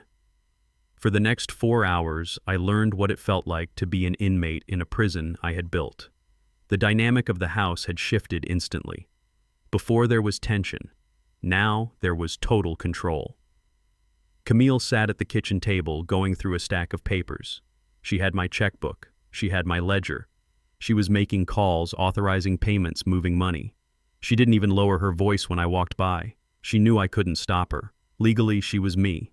Kayla was the warden. She sat in the living room with her laptop working on what I assumed was the listing for my house. Every time I moved toward the front door or the back patio, she would look up. Dad, do you need something? She would ask, her voice dripping with that sickening fake sweetness. Why don't you sit down? You are pacing. It is making us nervous. I ignored her. I walked the perimeter of my cage. I checked the windows. They were locked. I checked the landline in the kitchen. It was gone. The jack was empty. I went to the refrigerator to get a bottle of water. Camille looked up. We are switching you to a filtered pitcher, she said. No more bottles. It is too expensive.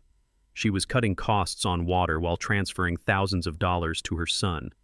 The pettiness was almost impressive. I sat on the sofa. I had no phone, no car, no money, no voice. To the outside world, I was a senile old man resting at home under the loving care of his family. If I tried to run, the police would bring me back. If I fought, they would sedate me. I looked at the clock. It was 1 p.m. The hearing was in 3 days. By then, they would have me medicated into a drooling stupor. They would pump me full of haloperidol until I couldn't remember my own name, let alone testify. I needed to act. I needed to reach the outside world. I stood up and walked toward the hallway. Where are you going? Kayla asked sharply. To the bathroom, I said. Do I need a hall pass for that too? She rolled her eyes. Leave the door cracked, she said. We need to make sure you don't fall. I walked into the guest bathroom. It was a small room near the garage entrance. It was the bathroom I used when I came home from work covered in grease and dust. It was the bathroom Camille never entered because she said it smelled like diesel. I pushed the door, but I didn't leave it cracked. I closed it and locked it. Dad, open the door, Kayla shouted from the living room. I have dignity, Kayla, I yelled back. Give me 5 minutes. I turned on the faucet in the sink full blast. The rushing water created a sound barrier. I turned on the shower too. Then I knelt down beside the toilet. It was an old model. Porcelain tank. Heavy lid. I had installed it 20 years ago. I lifted the lid carefully, setting it on the bath mat so it wouldn't clink. Inside the tank, taped to the underside of the lid in a double-sealed waterproof marine bag, was my insurance policy. It wasn't a document. It was a Nokia 3310. A brick. Indestructible. The battery held a charge for a month, and I kept it turned off. I ripped the tape. I opened the bag. I pressed the power button. The screen lit up green. 3 bars of battery. I didn't have many contacts in this phone. Just one. I dialed the number. I didn't need to look it up. I had memorized it the day I hired him. It rang once. Twice. Yeah, a voice answered. Deep. Alert. No pleasantries. This is Solomon, I said. I waited. Are you compromised? The voice asked. Hostile takeover, I said. They have guardianship. I am under house arrest. No comms, no transport. They are liquidating assets. Are you safe right now? Negative, I said. They are poisoning the food supply. Antipsychotics. I have 72 hours before the competency hearing. I need an extraction, and I need a secure perimeter. Protocol 4, the voice asked. Protocol 4, I confirmed. I hung up. I pulled the SIM card out and flushed it. I put the phone back in the bag and retaped it to the lid. I placed the porcelain cover back on the tank. Protocol 4 was the nuclear option. It was the plan I had designed for a scenario where I was kidnapped or incapacitated by business rivals. I never thought I would use it against my wife. The man on the other end of the line was Jericho. He wasn't a lawyer. He wasn't a cop. He was a former Marine Force recon who ran a private security firm that specialized in high-risk logistics protection. He owed me his life. I had pulled him out of a burning rig 10 years ago when everyone else had run. He didn't ask questions. He didn't need a retainer. He just needed a green light. I turned off the shower. I turned off the sink. I unlocked the door and walked out. Kayla was standing right there, her arms crossed. What took you so long? She asked, suspicious. Old plumbing, I said, just like me. I walked back to the sofa and sat down. I closed my eyes. Let them think they have won. Let them think I am broken. Because the cavalry wasn't coming with subpoenas. They were coming with bolt cutters. And when the walls came down, I was going to be the one holding the sledgehammer. I lay on the sofa and let my body go limp. I had been practicing this performance in my head for the last 12 hours. The timeline was tight. Protocol 4 was in motion, but Jericho would not breach the perimeter until 0200 hours. That meant I had 6 hours to clear the board. I needed to separate the wolves. If they were all in the house when the extraction team arrived, things could get messy. There could be collateral damage. And as much as I despised them, I did not want a gunfight in my living room. I needed to get Deon and Kayla out of the house. I needed to send them on a wild goose chase that would keep them occupied until I was long gone. I stopped drinking water at noon. By 6 in the evening, my lips were cracked and dry. I let my eyes lose focus. I started mumbling to myself whenever Kayla walked by. I called out names of people who had been dead for 20 years. I called for my mother. I called for my first wife. I created the image of a mind that was rapidly disintegrating under the chemical assault of the drugs they thought I was taking.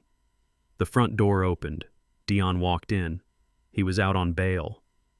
Kayla had sold my mother's ring to a fence for pennies on the dollar to pay the bond. He looked worse than he did in the jail cell. He was unshaven and jittery. He looked like a man who was cornered. He walked into the living room and stared at me with a mixture of hatred and fear. Look at him, Deon spat. He is drooling. Is he even in there anymore? He is fading fast, Kayla said from the kitchen. She was counting pills. She wanted to make sure the dosage was high enough to keep me pliable for the hearing, but low enough to keep my heart beating. It is working faster than I thought. His liver must be shot.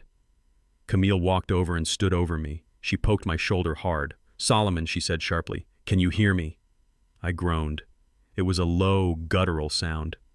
I let my head roll back against the cushion. I opened my eyes, but I didn't look at her. I looked through her. The trucks, I whispered. The load is heavy. We have to beat the way station. He is hallucinating, Camille said. She sounded relieved. Good. If he is like this on Monday, the judge will grant permanent guardianship in 5 minutes. I let out a long, wheezing breath. I reached out a trembling hand and grabbed Deon's wrist. He tried to pull away, but I held on with the desperate grip of a dying man. Boy, I rasped. My voice was a dry croak. Come here. Deon looked at Kayla. She nodded. What do you want? Old man Deon said, leaning down but keeping his distance. I need to tell you, I whispered. Before the dark comes, I need to tell you where it is. Where what is, Deon asked. The money, I said. The real money. The room went dead silent. You could hear a pin drop. Kayla stopped counting pills. Camille froze. Deon leaned closer, his greed overpowering his disgust. What money, Solomon? He asked. Not the banks, I wheezed. I closed my eyes as if the effort of speaking was too much. Never trusted the banks. The IRS. They take everything. I hid it for 40 years. I skimmed the top. How much, Deon asked. His voice was trembling now. 500, I whispered. 500,000. Cash. Gold coins. It is retirement. It is for the family. I felt the electricity in the room. $500,000. It was the magic number. It was enough to pay off the loan sharks. It was enough to buy a new life. It was the answer to every prayer they had ever prayed to the god of avarice. Where is it? Kayla asked, stepping into my line of sight. Her eyes were wide and hungry. Where is the money, Solomon? I coughed. I let my body convulse slightly, then settled back. Georgia, I whispered. The old homestead, in Waycross. You know the place, Camille. Camille nodded slowly. The old farm. We haven't been there in 10 years. Solomon, you sold that land. I chuckled. A dry rattling sound. I sold the fields, I said. I kept the acre with the old silo. I never sold the silo. Nobody goes there. It is buried, where Deon demanded. He grabbed my shirt. Where is it buried? The oak tree, I said. The big white oak behind the silo, 6 feet down, in PVC pipes, sealed tight, cash and Krugerrands. Don't let the government get it. It is yours. Just promise me you will take care of the house. I let my hand drop from his wrist. I closed my eyes and let my mouth hang open. I feigned unconsciousness. I listened. I heard their breathing. It was heavy and fast. Did you know about this, Camille? Kayla hissed. I knew he didn't trust banks, Camille whispered. He always dealt in cash. He used to carry rolls of hundreds in his boots. But $500,000. I had no idea. We have to go, Deon said. His voice was frantic. We have to go right now. It is in 6-hour drive, Kayla said. We can go in the morning. No, Deon shouted. We can't wait. If he dies and the state finds out about the property, they will seize it, or someone else will find it. We need that money, Kayla. The sharks are giving me until Tuesday. If I don't pay them, they are going to break my legs. I lay there and listened to them justify their greed. It was pathetic. They didn't question why I would tell them. They didn't question the logic. They only saw the gold. They were blinded by the shine. Kayla was typing furiously on her phone. I am looking at the satellite map, she said. The silo is still there. It is overgrown, but it is there. It looks abandoned. We need shovels, Deon said. We need flashlights. We need a rental car. We can't take your BMW. It is too conspicuous. I will rent a truck, Kayla said. I will put it on the corporate card. What about him? Camille asked. We can't leave him alone. You stay here, Mom Deon said. You watch him. Keep him sedated. If he wakes up, give him another pill. We will drive down, dig it up, and be back by tomorrow afternoon. We will split it 3 ways. Camille hesitated. I could feel her calculating the risk. But the allure of the money was too strong. $160,000 for her share. It was freedom. Fine, she said. But you call me the second you have it. And don't you dare try to cut me out, Deon. I am the one changing his diapers. We won't, Deon said. Let's go. I heard the flurry of movement, footsteps running up the stairs, the sound of drawers opening and closing. They were packing for a treasure hunt. 10 minutes later, I heard the front door slam. I heard Kayla's car start up and speed away. They were gone. They were heading south on I-95, doing 80 miles an hour, chasing a ghost. I opened my eyes. The room was dark. Only the street lamp outside cast a pale yellow light across the floor. Camille was in the kitchen. I could hear the clink of a glass. She was probably celebrating. She was probably drinking my expensive scotch, thinking she had won the lottery. She didn't know that the land in Georgia was not abandoned. I had sold the silo acre 10 years ago to a man named Cletus. Cletus ran a training facility for protection dogs. Belgian Malinois, German Shepherds. Dogs that were trained to bite and hold. The property was fenced, posted, and patrolled by animals that considered intruders to be chew toys. Deon and Kayla were not going to find gold. They were going to find a pack of dogs and a very angry man with a shotgun. And since they were crossing state lines to commit a burglary, they were walking into a federal nightmare. I lay still and waited. It was 9 o'clock. 5 hours until Jericho. Camille walked into the living room. She had a glass of wine in her hand. She looked down at me. "You old fool," she whispered. "You should have given it to me years ago. We could have had a good life, but you had to be stingy. You had to make me beg." She took a sip of wine. "Well, it doesn't matter now," she said. "Deon will get the money. We will put you in the home, and I will finally have the life I deserve." She walked back to the kitchen. I closed my eyes and smiled in the dark. She was right about one thing. She was going to get exactly what she deserved. The hours ticked by. The house settled. Camille fell asleep in the kitchen chair. I could hear her light snoring. At 01:55, I heard a sound. It wasn't a knock. It was a soft scratching at the back door lock. Then a click. The back door opened. A shadow moved through the kitchen. Silent. Fluid. It moved past the sleeping Camille without waking her. The shadow entered the living room. It knelt beside the sofa. "Solomon," a voice whispered. I opened my eyes. Jericho was there. He was dressed in black tactical gear. He looked like a shadow that had come to life. "I am here, Jericho," I whispered. "Can you move?" he asked. I nodded. I sat up. My legs were stiff, but the adrenaline was pumping now. "Let's go," Jericho said. He helped me stand. He handed me a pair of shoes he had brought from my closet. I slipped them on. We walked to the back door. We passed Camille. She was slumped over the table, the empty wine bottle beside her. She looked peaceful. It was the last peaceful moment she would have for a very long time. We stepped out into the night. The air was cool. A black SUV was waiting in the alleyway behind the house with the engine running. I got in. The leather seats were soft. The doors locked with a solid thud. Jericho got in the driver's seat. "Where to, boss?" he asked. I looked back at the house. It was dark and silent. It was a tomb. "Take me to the bank," I said. "The main branch downtown. We need to be there when the doors open." Jericho nodded. He put the car in gear, and we rolled away into the night. I wasn't running away. I was regrouping. Deon and Kayla were driving into a trap in Georgia. Camille was guarding an empty room, and I was free. The next time they saw me, I wouldn't be the victim on the sofa. I would be the plaintiff, and I was going to bring the whole temple down on their heads. 6 hours south of my quiet suburban prison, my stepson and his wife were knee-deep in the Georgia mud. The property in Waycross was not the idyllic family farm they had pictured. It was 6 acres of swamp and scrub oak surrounded by an 8-foot chain-link fence topped with razor wire. But greed has a way of filtering out red flags. They had parked their rental truck a quarter-mile down the dirt road and hiked in carrying shovels and flashlights bought at a 24-hour hardware store. They were sweating through their designer clothes. The humidity in South Georgia is a physical weight, and the mosquitoes are the size of quarters. Deon was digging at the base of the massive white oak tree I had described. His breathing was ragged. He was out of shape, and the ground was hard-packed clay. Kayla was holding the flashlight, her beam dancing nervously over the dark woods. Every snapping twig made her jump. They were terrified, but the promise of $500,000 in gold and cash kept them digging. They were driven by the kind of desperation that makes people do stupid, dangerous things. "I hit something," Deon gasped. His shovel made a dull thud against something solid buried about 3 feet down. He fell to his knees and started clawing at the dirt with his bare hands. He pulled up a length of PVC pipe capped at both ends.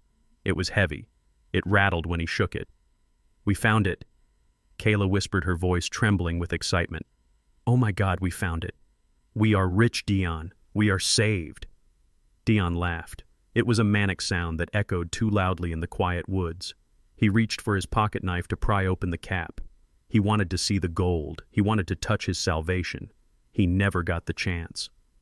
Suddenly the world turned white. 4 massive floodlights mounted on the silo, and the barn flickered to life, bathing the area in blinding artificial daylight. Deon dropped the pipe and threw his hands up to shield his eyes. Kayla screamed and dropped the flashlight. Then came the sound. It started as a low rumble and erupted into a terrifying cacophony of barking and snarling. A gate on the side of the barn burst open. 4 Belgian Malinois sprinted into the light. They were muscle and teeth moving like guided missiles. They didn't attack immediately. They were trained protection dogs. They circled Deon and Kayla, barking ferociously, keeping them pinned against the tree. A man stepped out of the shadows holding a 12-gauge shotgun. It was Cletus. He was a mountain of a man with a beard like steel wool and eyes that had seen too much combat. He didn't look surprised. He looked annoyed. "Don't move," Cletus boomed his voice, cutting through the barking. "If you run, they will bite. If you reach for a weapon, I will shoot." Deon was sobbing, curled into a ball at the base of the tree. Kayla was frozen, her hands in the air, tears streaming down her face. "Please don't shoot," Kayla screamed. "We are just looking for something. We are family. Solomon Cross sent us." Cletus laughed. It was a dry, harsh sound. "Solomon Cross sold me this land 10 years ago, little lady. Aye. And he told me yesterday that 2 intruders might be coming to test my security system. Looks like you failed the test." Sirens wailed in the distance. They grew louder, rapidly approaching up the long dirt driveway. I had told Jericho to tip off the local sheriff that there would be a break-in at the dog training facility. In Waycross, they take property rights very seriously.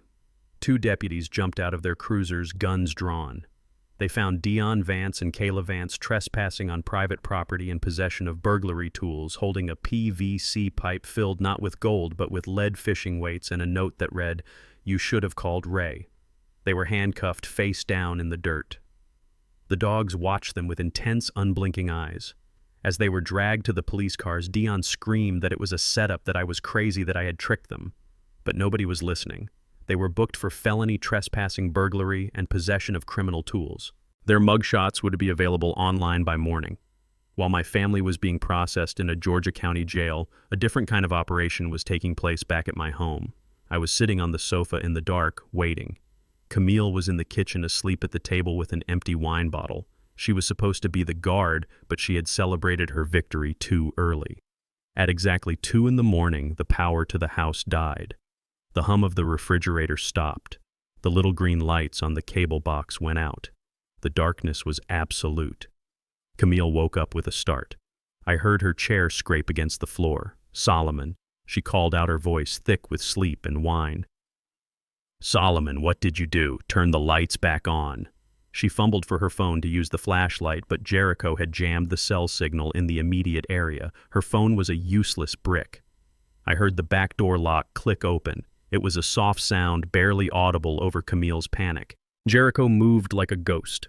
He was inside the house before Camille could even stand up. He was wearing night vision goggles and black tactical gear. He didn't say a word. He just moved to the sofa where I was waiting. He helped me stand. My legs were stiff from hours of feigning paralysis, but I forced them to work. He guided me through the living room, avoiding the furniture with practiced ease. "Who is there?" Camille shrieked. "I hear someone." "Solomon, answer me."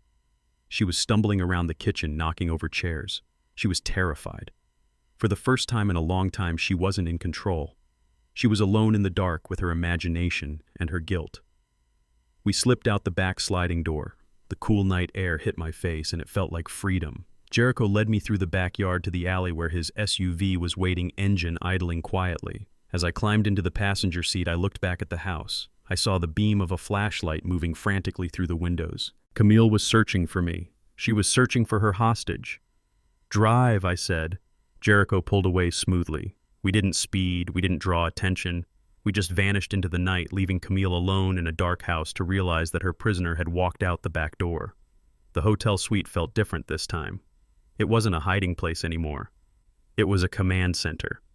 I showered, washing away the smell of the house and the feeling of helplessness. I shaved. I put on my best suit, a charcoal gray wool that commanded respect. I tied my tie with steady hands.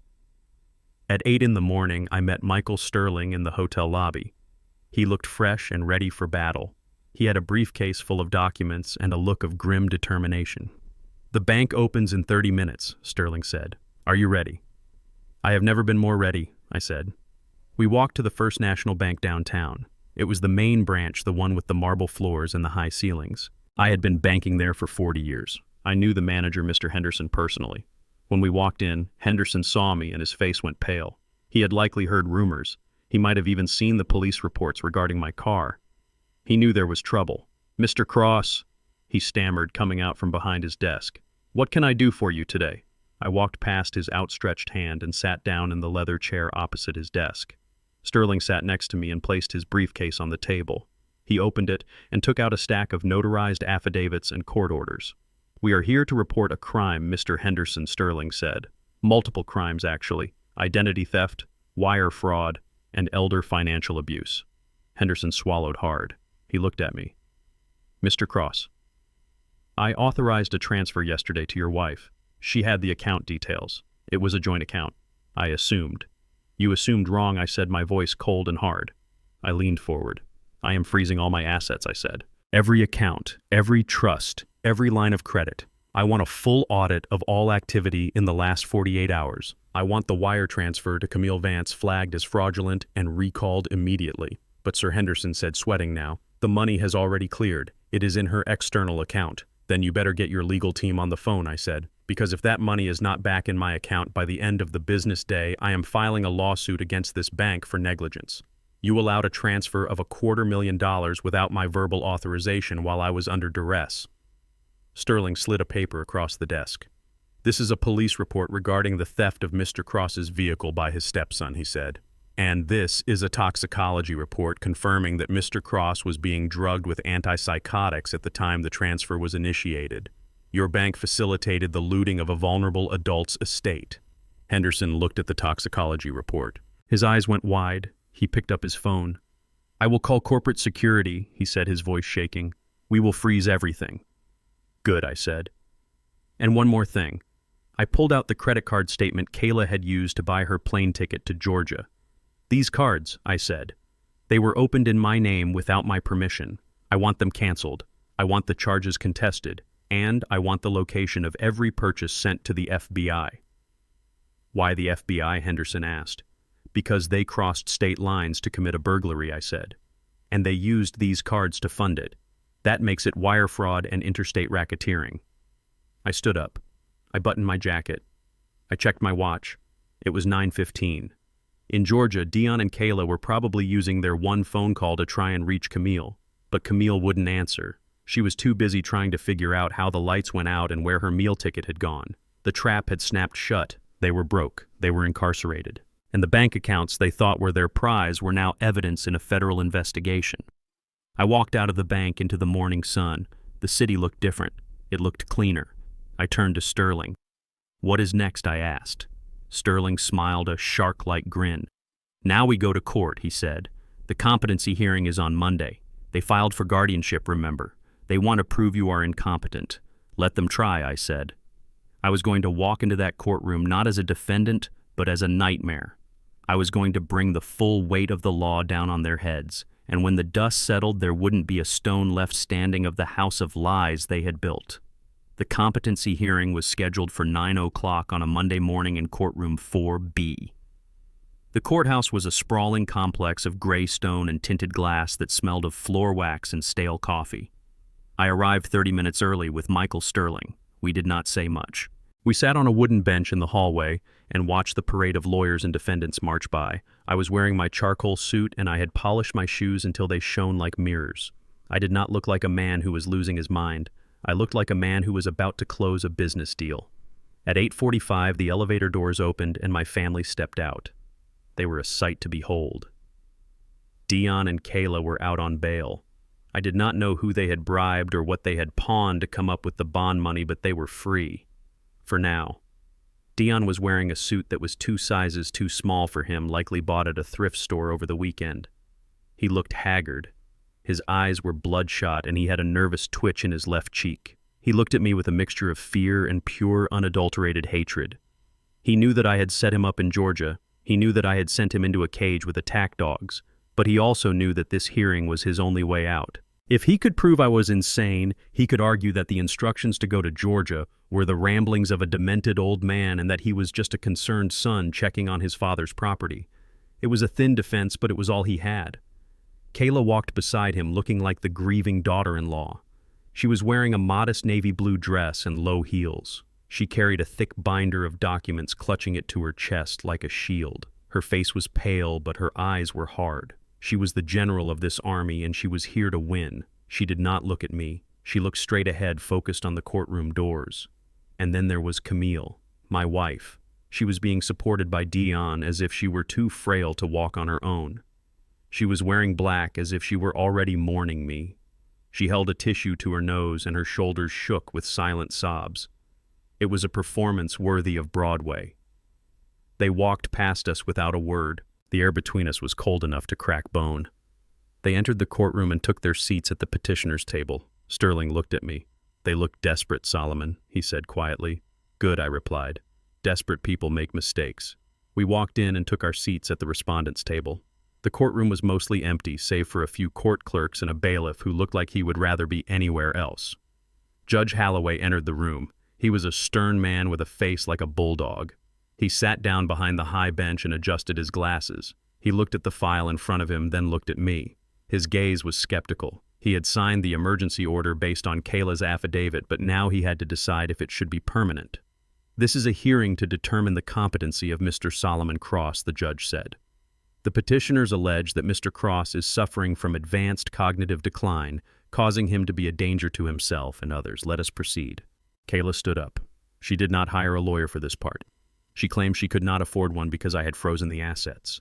She was representing the family herself. It was a calculated move. It made them look like the underdog fighting against a wealthy tyrant. "Your Honor," Kayla began, her voice trembling just enough to sound sympathetic. "We are here with heavy hearts. We love Solomon dearly. He has been the patriarch of our family for years. But in the last 6 months, we have seen a terrifying change in him." She opened her binder. "He has become paranoid," she said. "He forgets who we are. He becomes violent over small things. He hallucinates conspiracies. We tried to care for him at home, but last week he had a complete psychotic break." She pulled out a document. "We have a medical evaluation from Dr. Aris," she said, handing it to the bailiff. "Dr. Aris is a specialist in geriatric psychiatry. He reviewed Solomon's case file and the videos we provided. His conclusion is that Solomon is suffering from rapid-onset dementia with paranoid delusions. He recommends immediate institutionalization for his own safety."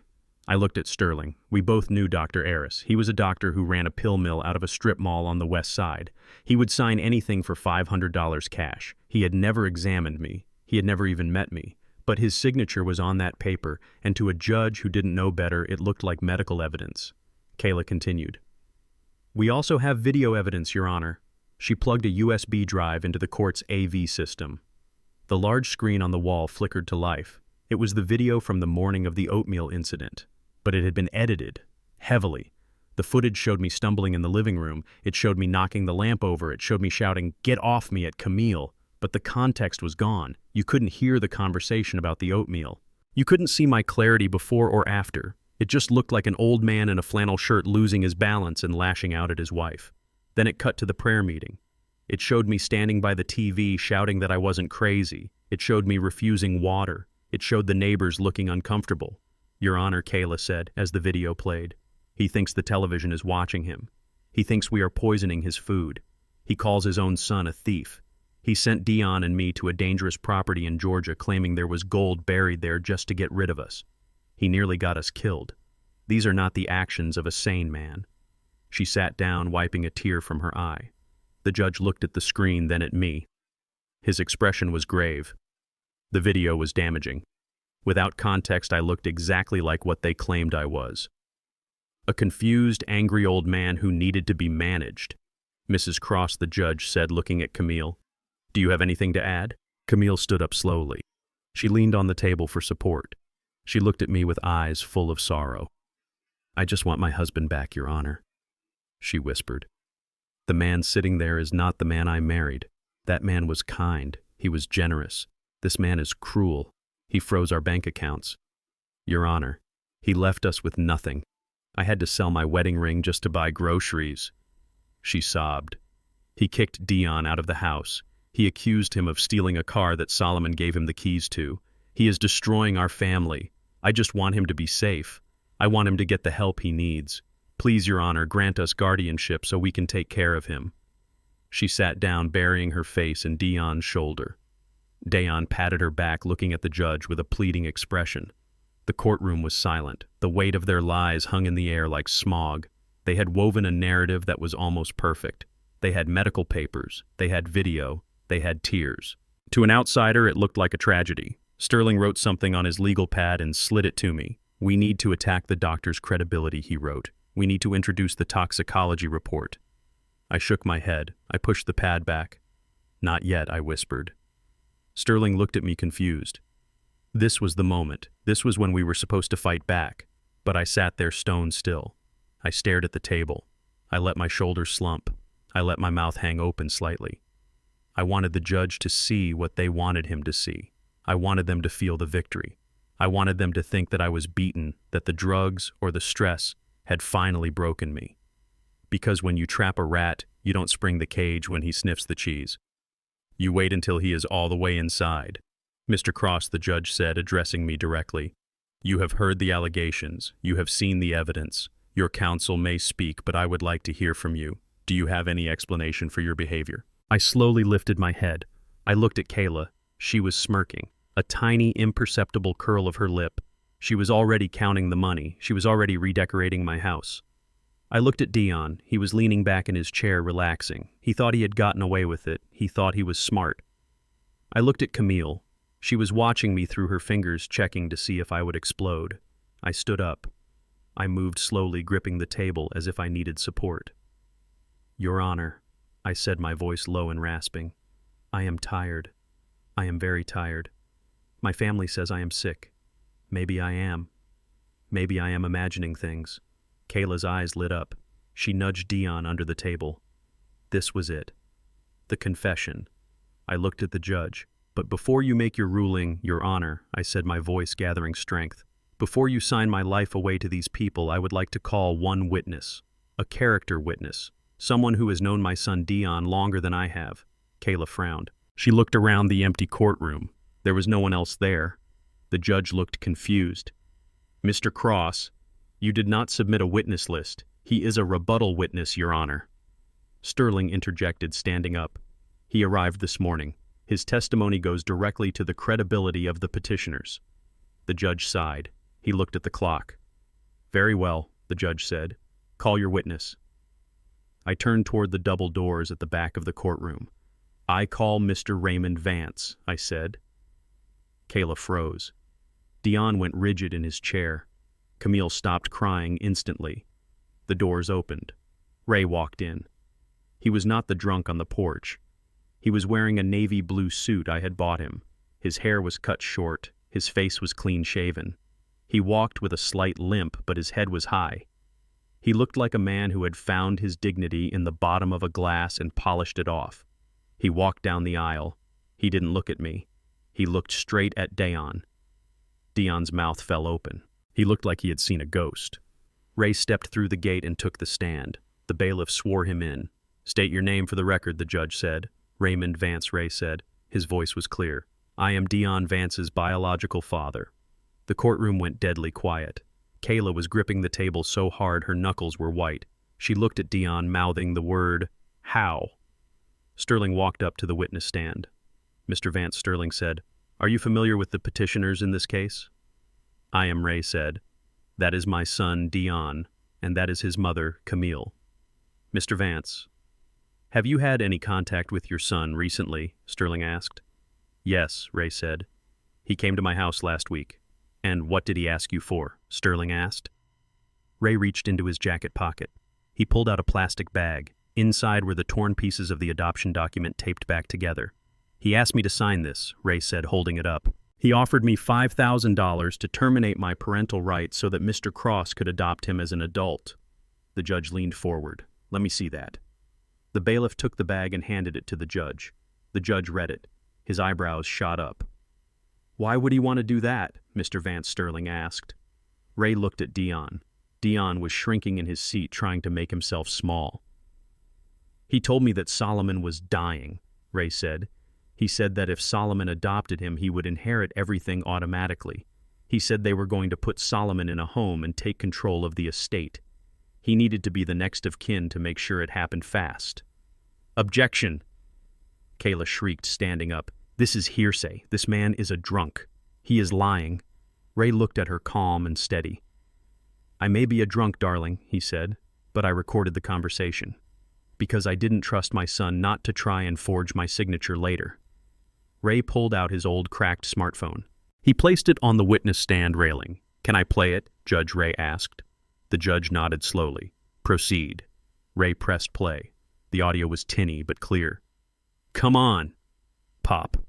It was Deon's voice, arrogant and impatient. "Just sign the paper. The old man is losing it.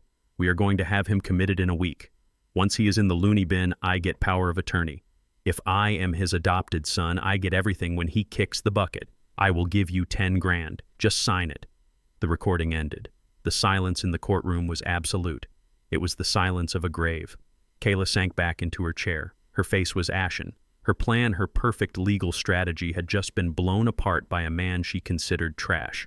Deon was shaking his head, muttering, "No, no, no." Camille was staring at Ray with a look of pure venom.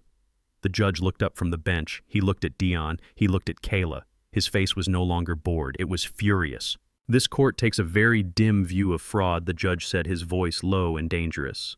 "And it takes an even dimmer view of using this court as a weapon to exploit the elderly." Kayla stood up again, desperate now. "Your Honor, this doesn't prove anything about Solomon's mental state," she stammered. "Deon might have said those things, but it doesn't change the fact that Solomon is sick. Look at the doctor's report. Look at the video." The judge looked at me. "Mr. Cross, do you have a response to the medical evidence?" I stood up. I walked to the table and picked up the toxicology report Doc Evans had given me. "Yes, Your Honor," I said. "The reason I looked confused in that video is because 30 minutes before it was taken, my wife and my daughter-in-law fed me a bowl of oatmeal laced with haloperidol." I handed the report to the bailiff.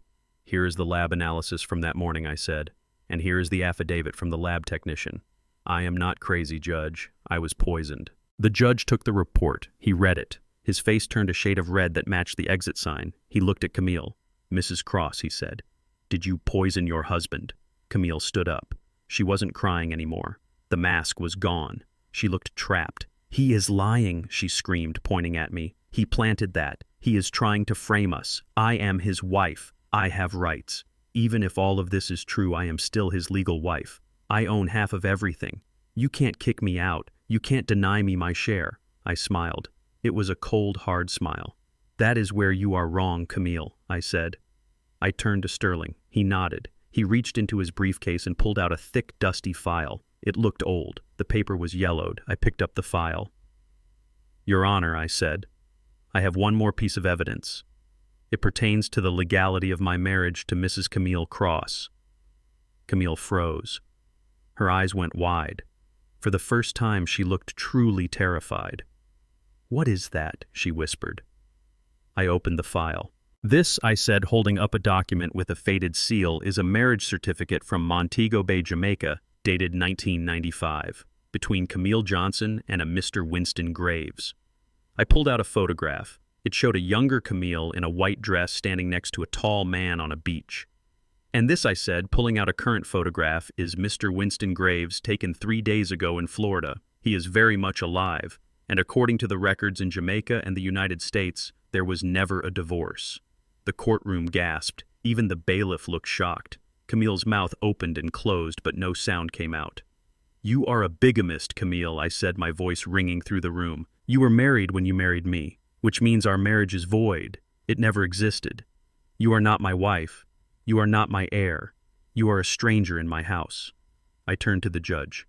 "Your Honor, I move to dismiss the petition for guardianship with prejudice, and I ask that the court detain these individuals for immediate arrest." The judge banged his gavel. It sounded like a gunshot. "Petition dismissed," he roared. "Bailiff, take them into custody. I am holding all 3 of you in contempt pending charges of fraud, conspiracy, and attempted murder." Deputies swarmed the petitioner's table. Deon tried to run, but a deputy tackled him to the floor. Kayla was screaming that she was pregnant, that she couldn't go to jail. Camille just stood there staring at the photo of her first husband, her face a mask of shock. I watched them being handcuffed. I watched the empire of lies they had built crumble into dust in seconds. Ray stood up from the witness stand. He looked at me and winked. "I told you, Saul," he said. "I told you she was trouble." I nodded. "You were right, Ray," I said. "You were right." I walked out of the courtroom into the hallway. Sterling was right behind me. That was efficient, Sterling said. It was necessary, I said. I was free. My assets were safe. My enemies were in chains. But as I walked toward the exit, I felt a strange hollowness. I had won the war, but I had lost the last 10 years of my life to a lie. I pushed open the heavy doors and stepped out into the sunlight. It was a new day, and for the first time in a long time, I was driving my own life. The heavy oak doors at the back of the courtroom swung open with a slow, deliberate groan that sounded like the lid of a coffin being lifted. The sound cut through the stale air of the room and silenced the low murmur of the court clerks. Every head turned. Even Judge Holloway looked up from his bench, peering over the rim of his spectacles. I sat at the respondents' table and did not turn around immediately. I watched Deon. I wanted to see the moment his soul left his body. Ray walked in. He was not the man I had found sitting on a sagging porch, surrounded by empty cans and despair. The $500 I had given him, along with the help of a barber and a tailor, had performed a miracle. He was wearing a navy blue suit that fit him well enough to command respect. His gray hair was cut close to his scalp. His face was clean-shaven, revealing a strong jawline that had been hidden under a beard of neglect for years. He walked with a slight limp, a souvenir from a life of hard labor, but his head was held high. He carried himself not like a drunk, but like a man who had finally found a purpose. I heard Deon gasp. It was a sharp, wet sound, like a man drowning. He gripped the edge of the table so hard his knuckles turned the color of bone. His eyes were wide and fixed on the man walking down the aisle. He looked like he was seeing a ghost. In a way, he was. He was seeing the ghost of his own past coming back to haunt him. Kayla turned to look. Her brow furrowed in confusion. She did not know who this man was. She had never bothered to meet Deon's biological father. To her, Ray was just a name on a birth certificate, a piece of trash to be discarded. She looked at Deon and saw his terror. She nudged him hard with her elbow. "Who is that?" she hissed. Deon could not answer. He was paralyzed. His mouth opened and closed, but no sound came out. Ray walked past the petitioner's table. He stopped for a brief second. He looked down at his son. He did not look at him with anger. He looked at him with a profound disappointment that was heavier than any shout. He shook his head once, then continued to the witness stand. I stood up. "Your Honor," I said, my voice filling the silence, "I call Mr. Raymond Vance to the stand." Kayla leaped to her feet. "Objection," she shouted. "This man is not on the witness list. We have no idea who he is. This is a surprise witness, Your Honor. This is trial by ambush." Judge Holloway looked at me. "Mr. Cross, care to explain? He is a rebuttal witness, Your Honor." Michael Sterling said smoothly, standing up beside me. His testimony directly contradicts the sworn affidavits provided by the petitioners regarding Mr. Cross's mental state and their own motivations. He became available only this morning. The judge looked at Ray, then back at Kayla. "I will allow it," the judge said. "But keep it brief, Mr. Sterling." Kayla sank back into her chair. She was vibrating with tension. She whispered furiously to Deon, but he was catatonic. He knew what was coming. Ray took the stand. The bailiff held out the Bible. Ray placed his large, rough hand on it. He swore to tell the truth. "State your name for the record," the judge said. "Raymond Vance," Ray said. His voice was gravelly and deep. "I am Deon Vance's biological father." The courtroom went deadly quiet. Kayla's head snapped toward Deon. Her eyes were wide with shock. She had underestimated the reach of my resources. She thought I was isolated. She thought I had no allies. Sterling walked to the podium. "Mr. Vance, thank you for coming," Sterling said. "Can you tell the court the nature of your relationship with your son, Deon?" "We don't have one," Ray said bluntly. "I haven't seen the boy in 3 years, until last week." "And what happened last week?" Sterling asked. "He came to my house," Ray said. "He drove a fancy car. He wore a suit that cost more than my rent. He came onto my porch and he offered me money." "Money for what?"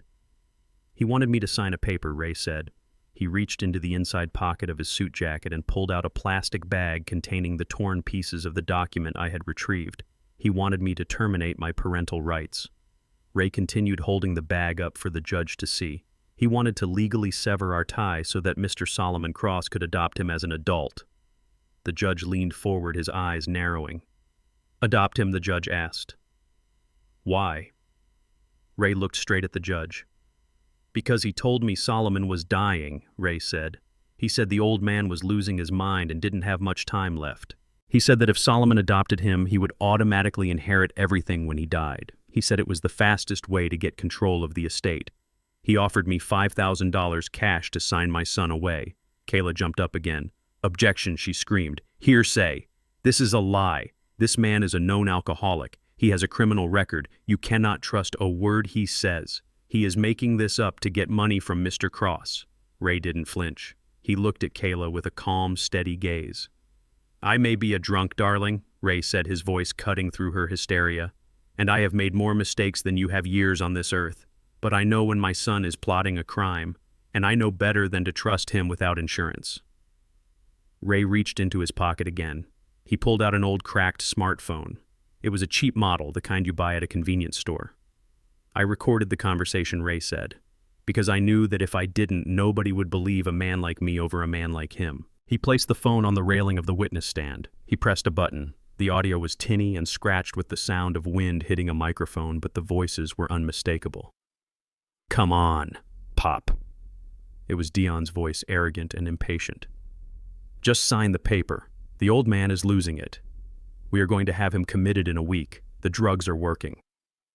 Once he is in the loony bin, I get power of attorney. But if I am his adopted son, I get priority. I get everything when he kicks the bucket. I will give you 10 grand. Just sign it." The recording continued. "He is not even my father." Pop Deon's voice sneered. "He is just a wallet. A stupid old wallet that is about to expire. We are going to put him in a home and let him rot.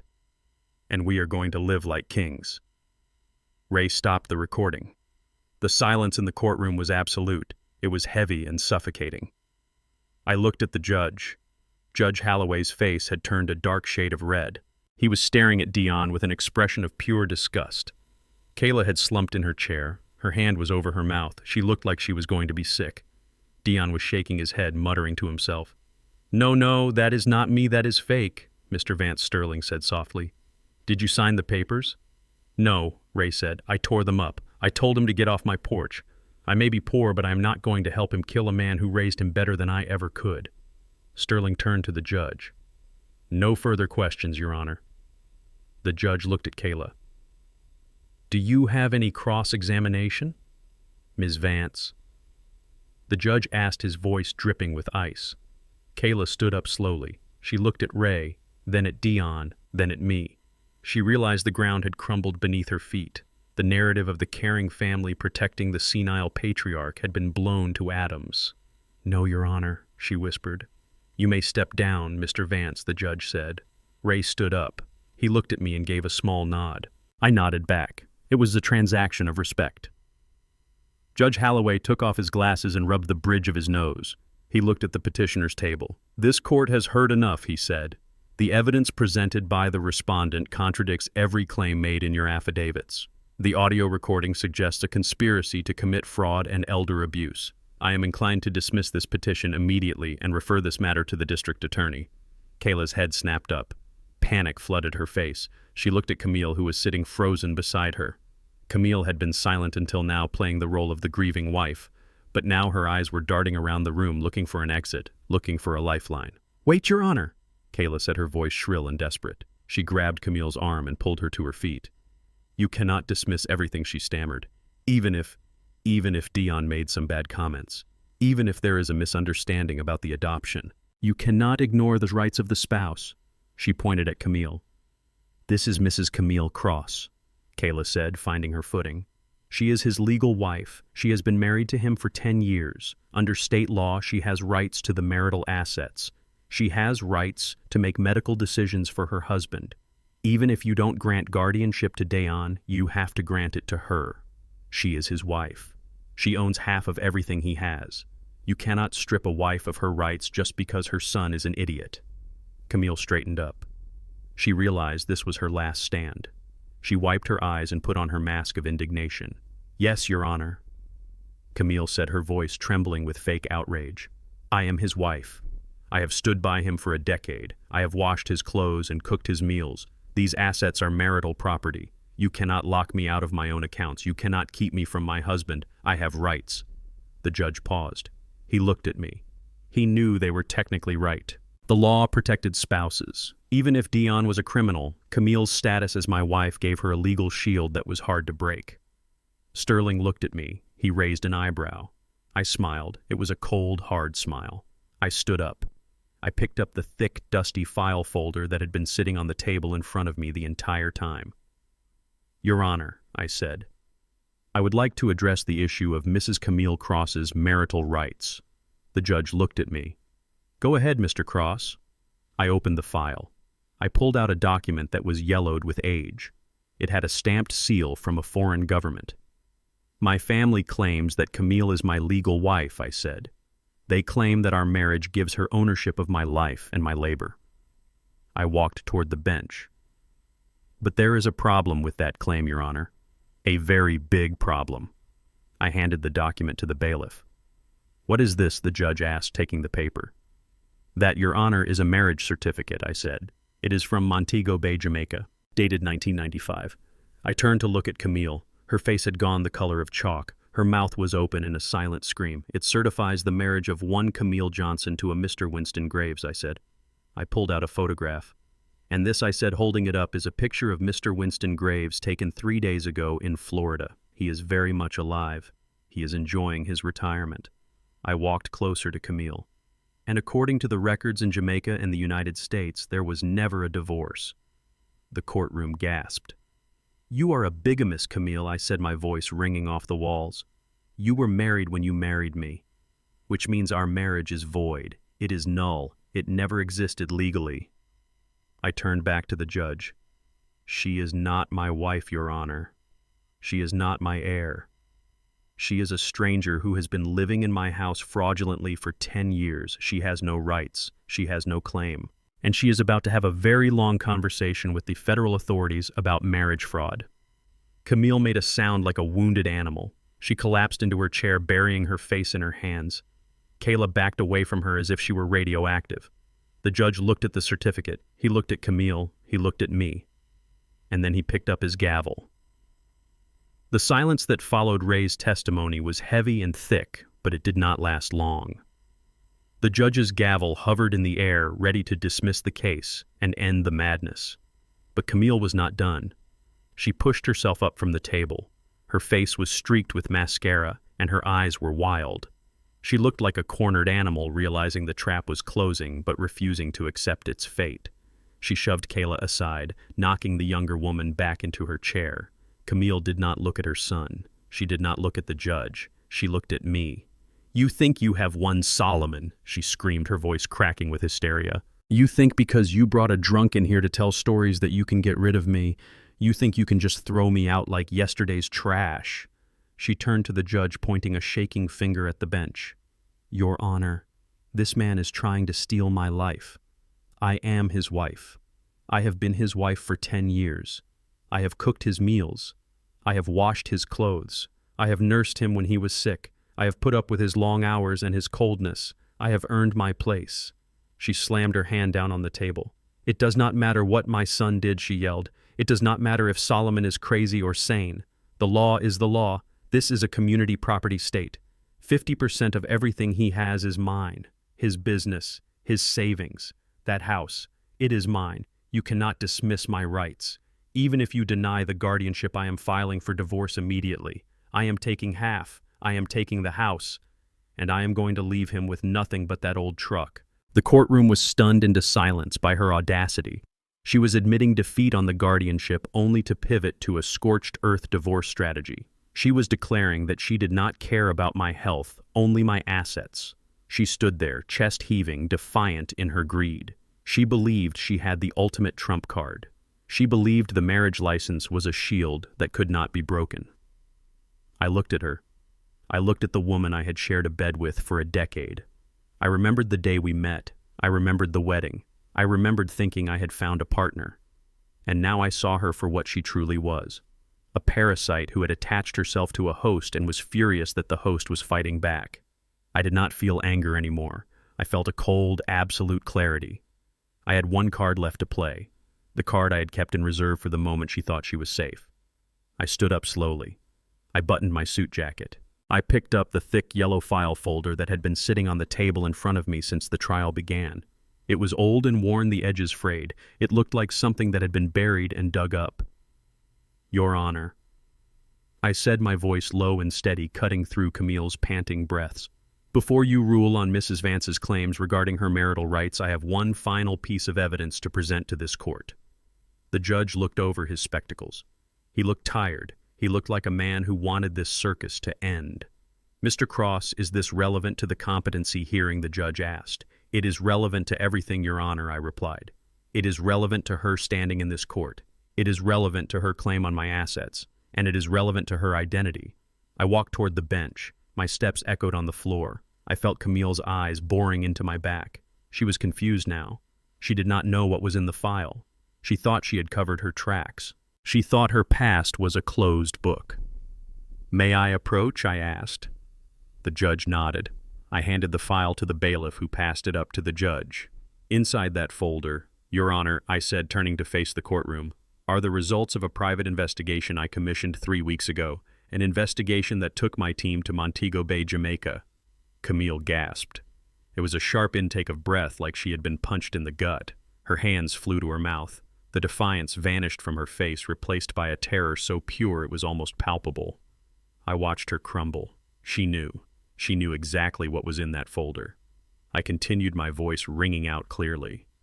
"Exhibit A is a certified copy of a marriage certificate dated August 14th, 1995. It details the holy matrimony of one Camille Johnson to a Mr. Winston Graves." I paused, letting the name hang in the air. Kayla looked at Camille with wide eyes. Deon looked confused. He had never heard the name. "Exhibit B," I said, pointing to the folder, "is a sworn affidavit from the Registrar General's Department of Jamaica, certifying that there is no record of a divorce between Camille Johnson and Winston Graves. There is no record of an annulment. There is no death certificate for Mr. Graves prior to 2014. Camille began to shake. She gripped the table for support. "No," she whispered. "No, you couldn't have found that." But I wasn't done. I had to drive the nail all the way in. "Some might argue that perhaps Mr. Graves had passed away and Camille simply lost the paperwork," I said. "That is what she told me when we met. She told me she was a widow. She told me her first husband died in a fishing accident." I signaled to Michael Sterling. He stood up and pulled a large photograph from his briefcase. He held it up for the court to see. It was a high-resolution photo taken with a telephoto lens. It showed an older black man sitting on a veranda in Florida, smoking a cigar and holding a newspaper. The date on the newspaper was clearly visible. It was from last week. "This is Mr. Winston Graves," I said. "My private investigator found him living in Miami. He is very much alive. He is enjoying his retirement." And when asked, he confirmed that he is indeed still married to Camille. He said she ran off to America 20 years ago, and he never heard from her again. He never filed for divorce because he didn't want to pay the fees. The courtroom erupted. The murmur of shock turned into a roar. The judge banged his gavel furiously, demanding order, but nobody was listening. All eyes were on Camille. She had collapsed into her chair. Her face was ashen. She looked like a ghost. Michael Sterling stepped forward, his voice booming over the noise. "Your Honor, based on this evidence, we submit that the marriage between Solomon Cross and Camille Vance performed in 2014 is void ab initio, void from the beginning. It meant we were never married. It meant the last 10 years were a legal fiction. Bigamy is a felony in this state," Sterling continued, "but the civil implications are immediate. Because Camille was legally married to another man at the time she married Mr. Cross, she lacks the capacity to enter into a marriage contract. Therefore, she is not his wife. She has never been his wife." I walked back to my table and stood in front of Camille. I wanted her to hear this from me. "You have no rights," I said, my voice cold and hard. "You have no claim to 50%. You have no claim to my house. You have no claim to my pension. You are not Mrs. Cross. You are just a woman who has been trespassing in my home for a decade." Camille looked up at me. Her eyes were empty. The greed, the arrogance, the anger, it was all gone. All that was left was the realization that she had gambled everything and lost. "You knew," she whispered. "How long did you know?" I leaned in close so only she could hear. "I have known since the day you asked for the first $10,000 for Deon. I lied. I wanted her to think I had been playing her for years. I wanted her to feel the same fool she had made of me." I straightened up and turned to the judge. "Your Honor, she is a stranger to me. She is a fraud. and I want her out of my life." Judge Holloway looked at the documents. He looked at the photo of Winston Graves. He looked at Camille. His face was a mask of judicial fury. "Mrs. Vance," the judge said, his voice like thunder. "Is this true? Are you married to another man?" Camille tried to speak, but no words came out. She just nodded weakly. "Then Mr. Sterling is correct," the judge ruled. "Your marriage to Mr. Cross is legally void. You have no standing in this court as his spouse, you have no standing to petition for guardianship, and you certainly have no claim to his assets." The judge looked at the bailiff. "In fact, since you signed legal documents under oath claiming to be his wife, you have just committed perjury in my courtroom." Kayla stood up slowly and moved away from Camille. She created a physical distance as if Camille was contagious. Deon had his head in his hands, rocking back and forth. The family unit was gone. The alliance was shattered. I stood there in the center of the storm I had created. I felt light. The weight of the last few weeks, the weight of the last 10 years fell off my shoulders. I was not a husband being divorced. I was a single man who had just evicted a squatter. The nuke had detonated. The dust was clearing, and I was the only one left standing. The sound of handcuffs ratcheting shut is a distinct mechanical noise. It is the sound of consequences arriving late but arriving hard. In the courtroom, that sound echoed 3 times. Camille was the first to fall. When the bailiff stepped forward, she did not run. She simply sagged. The fight drained out of her as the reality of her double life crashed down. She looked at me one last time as the metal cuffs bit into her wrists. Her eyes were not filled with hate anymore. They were filled with confusion. She had convinced herself that she was the victim, that she was entitled to my life. Now she was just a prisoner named Camille Graves. "Solomon," she whispered. "Solomon, please." It was a mistake. I did not answer. I turned my back on her. I watched as Kayla tried to maneuver away from the deputies. She was shouting about her rights, about calling her embassy, about anything that might stick. But then the back doors of the courtroom opened again. 2 men in suits walked in. They were not local police. They were federal agents. One of them walked straight to Kayla. "Kayla Vance," he said, flashing a badge. "You are under arrest for wire fraud, interstate racketeering, and conspiracy to commit identity theft." Kayla screamed. It was a raw, primal sound of a predator realizing it has become prey. They cuffed her hands behind her back. She looked at Deon, begging him to do something. But Deon was already on the floor. He had tried to vault the railing when the feds walked in. It was a stupid, desperate move. 2 deputies were on top of him in seconds. They hauled him up by his armpits. His nose was bleeding. His expensive thrift store suit was torn. He looked at me, his eyes wide and white like a panicked horse. "Dad," he shouted. "Dad, tell them. Tell them it was a misunderstanding."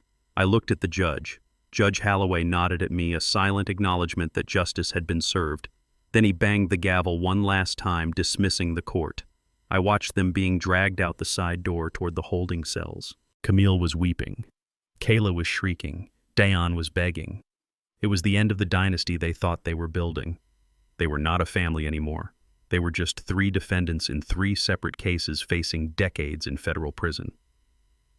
Ray walked up to me. He clapped a hand on my shoulder. "It is done, Saul," he said. "It is done," I replied.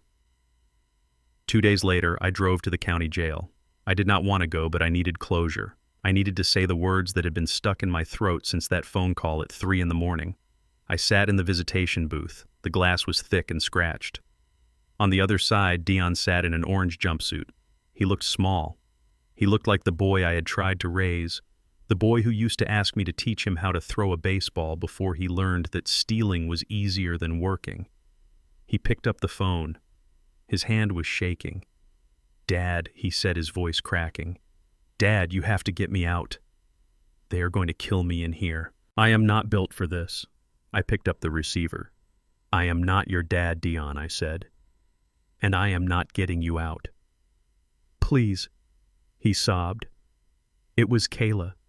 It was Mom. They made me do it. I didn't want to hurt you, Solomon. I love you." I looked at him. I looked at the tears streaming down his face.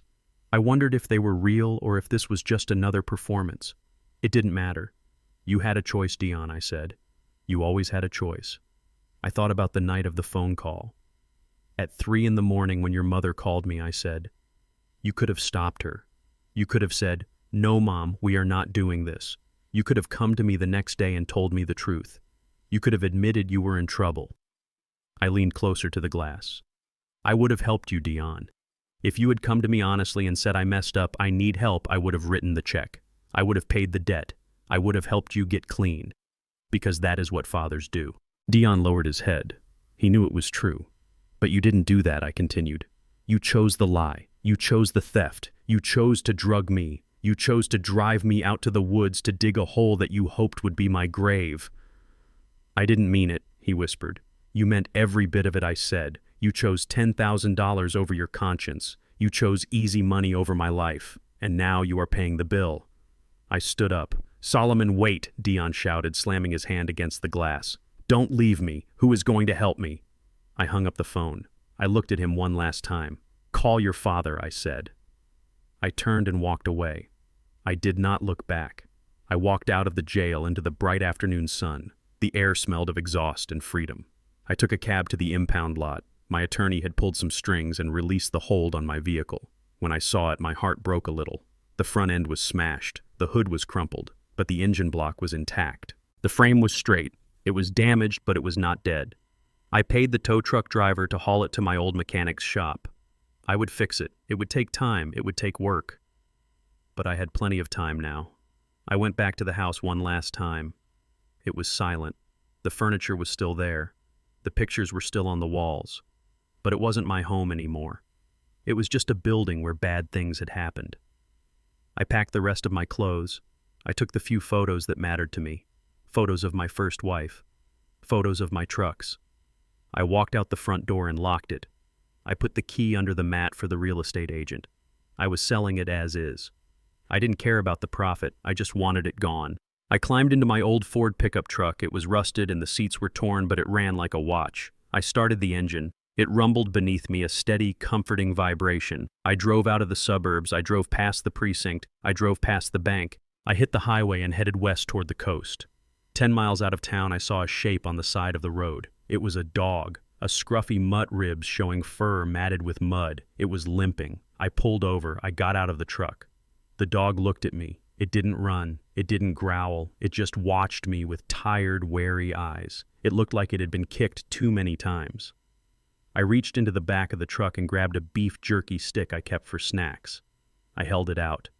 Hey there, boy, I said softly. You look like you have had a rough week. The dog hesitated, then limped forward. He took the food gently from my hand.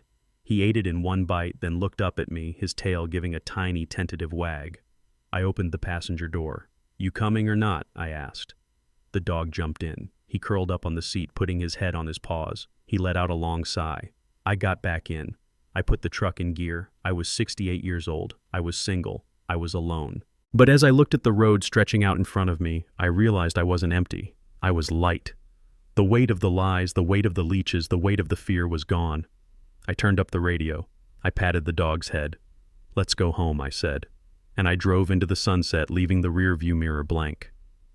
Through this fire, I learned that the most dangerous enemies often sleep under your own roof. For years, I mistook my role as a provider for a husband and father, but to them, I was just prey. Real family isn't built on blood or marriage certificates. It is forged in the fires of loyalty and mutual respect. I learned that peace is expensive, but freedom is priceless.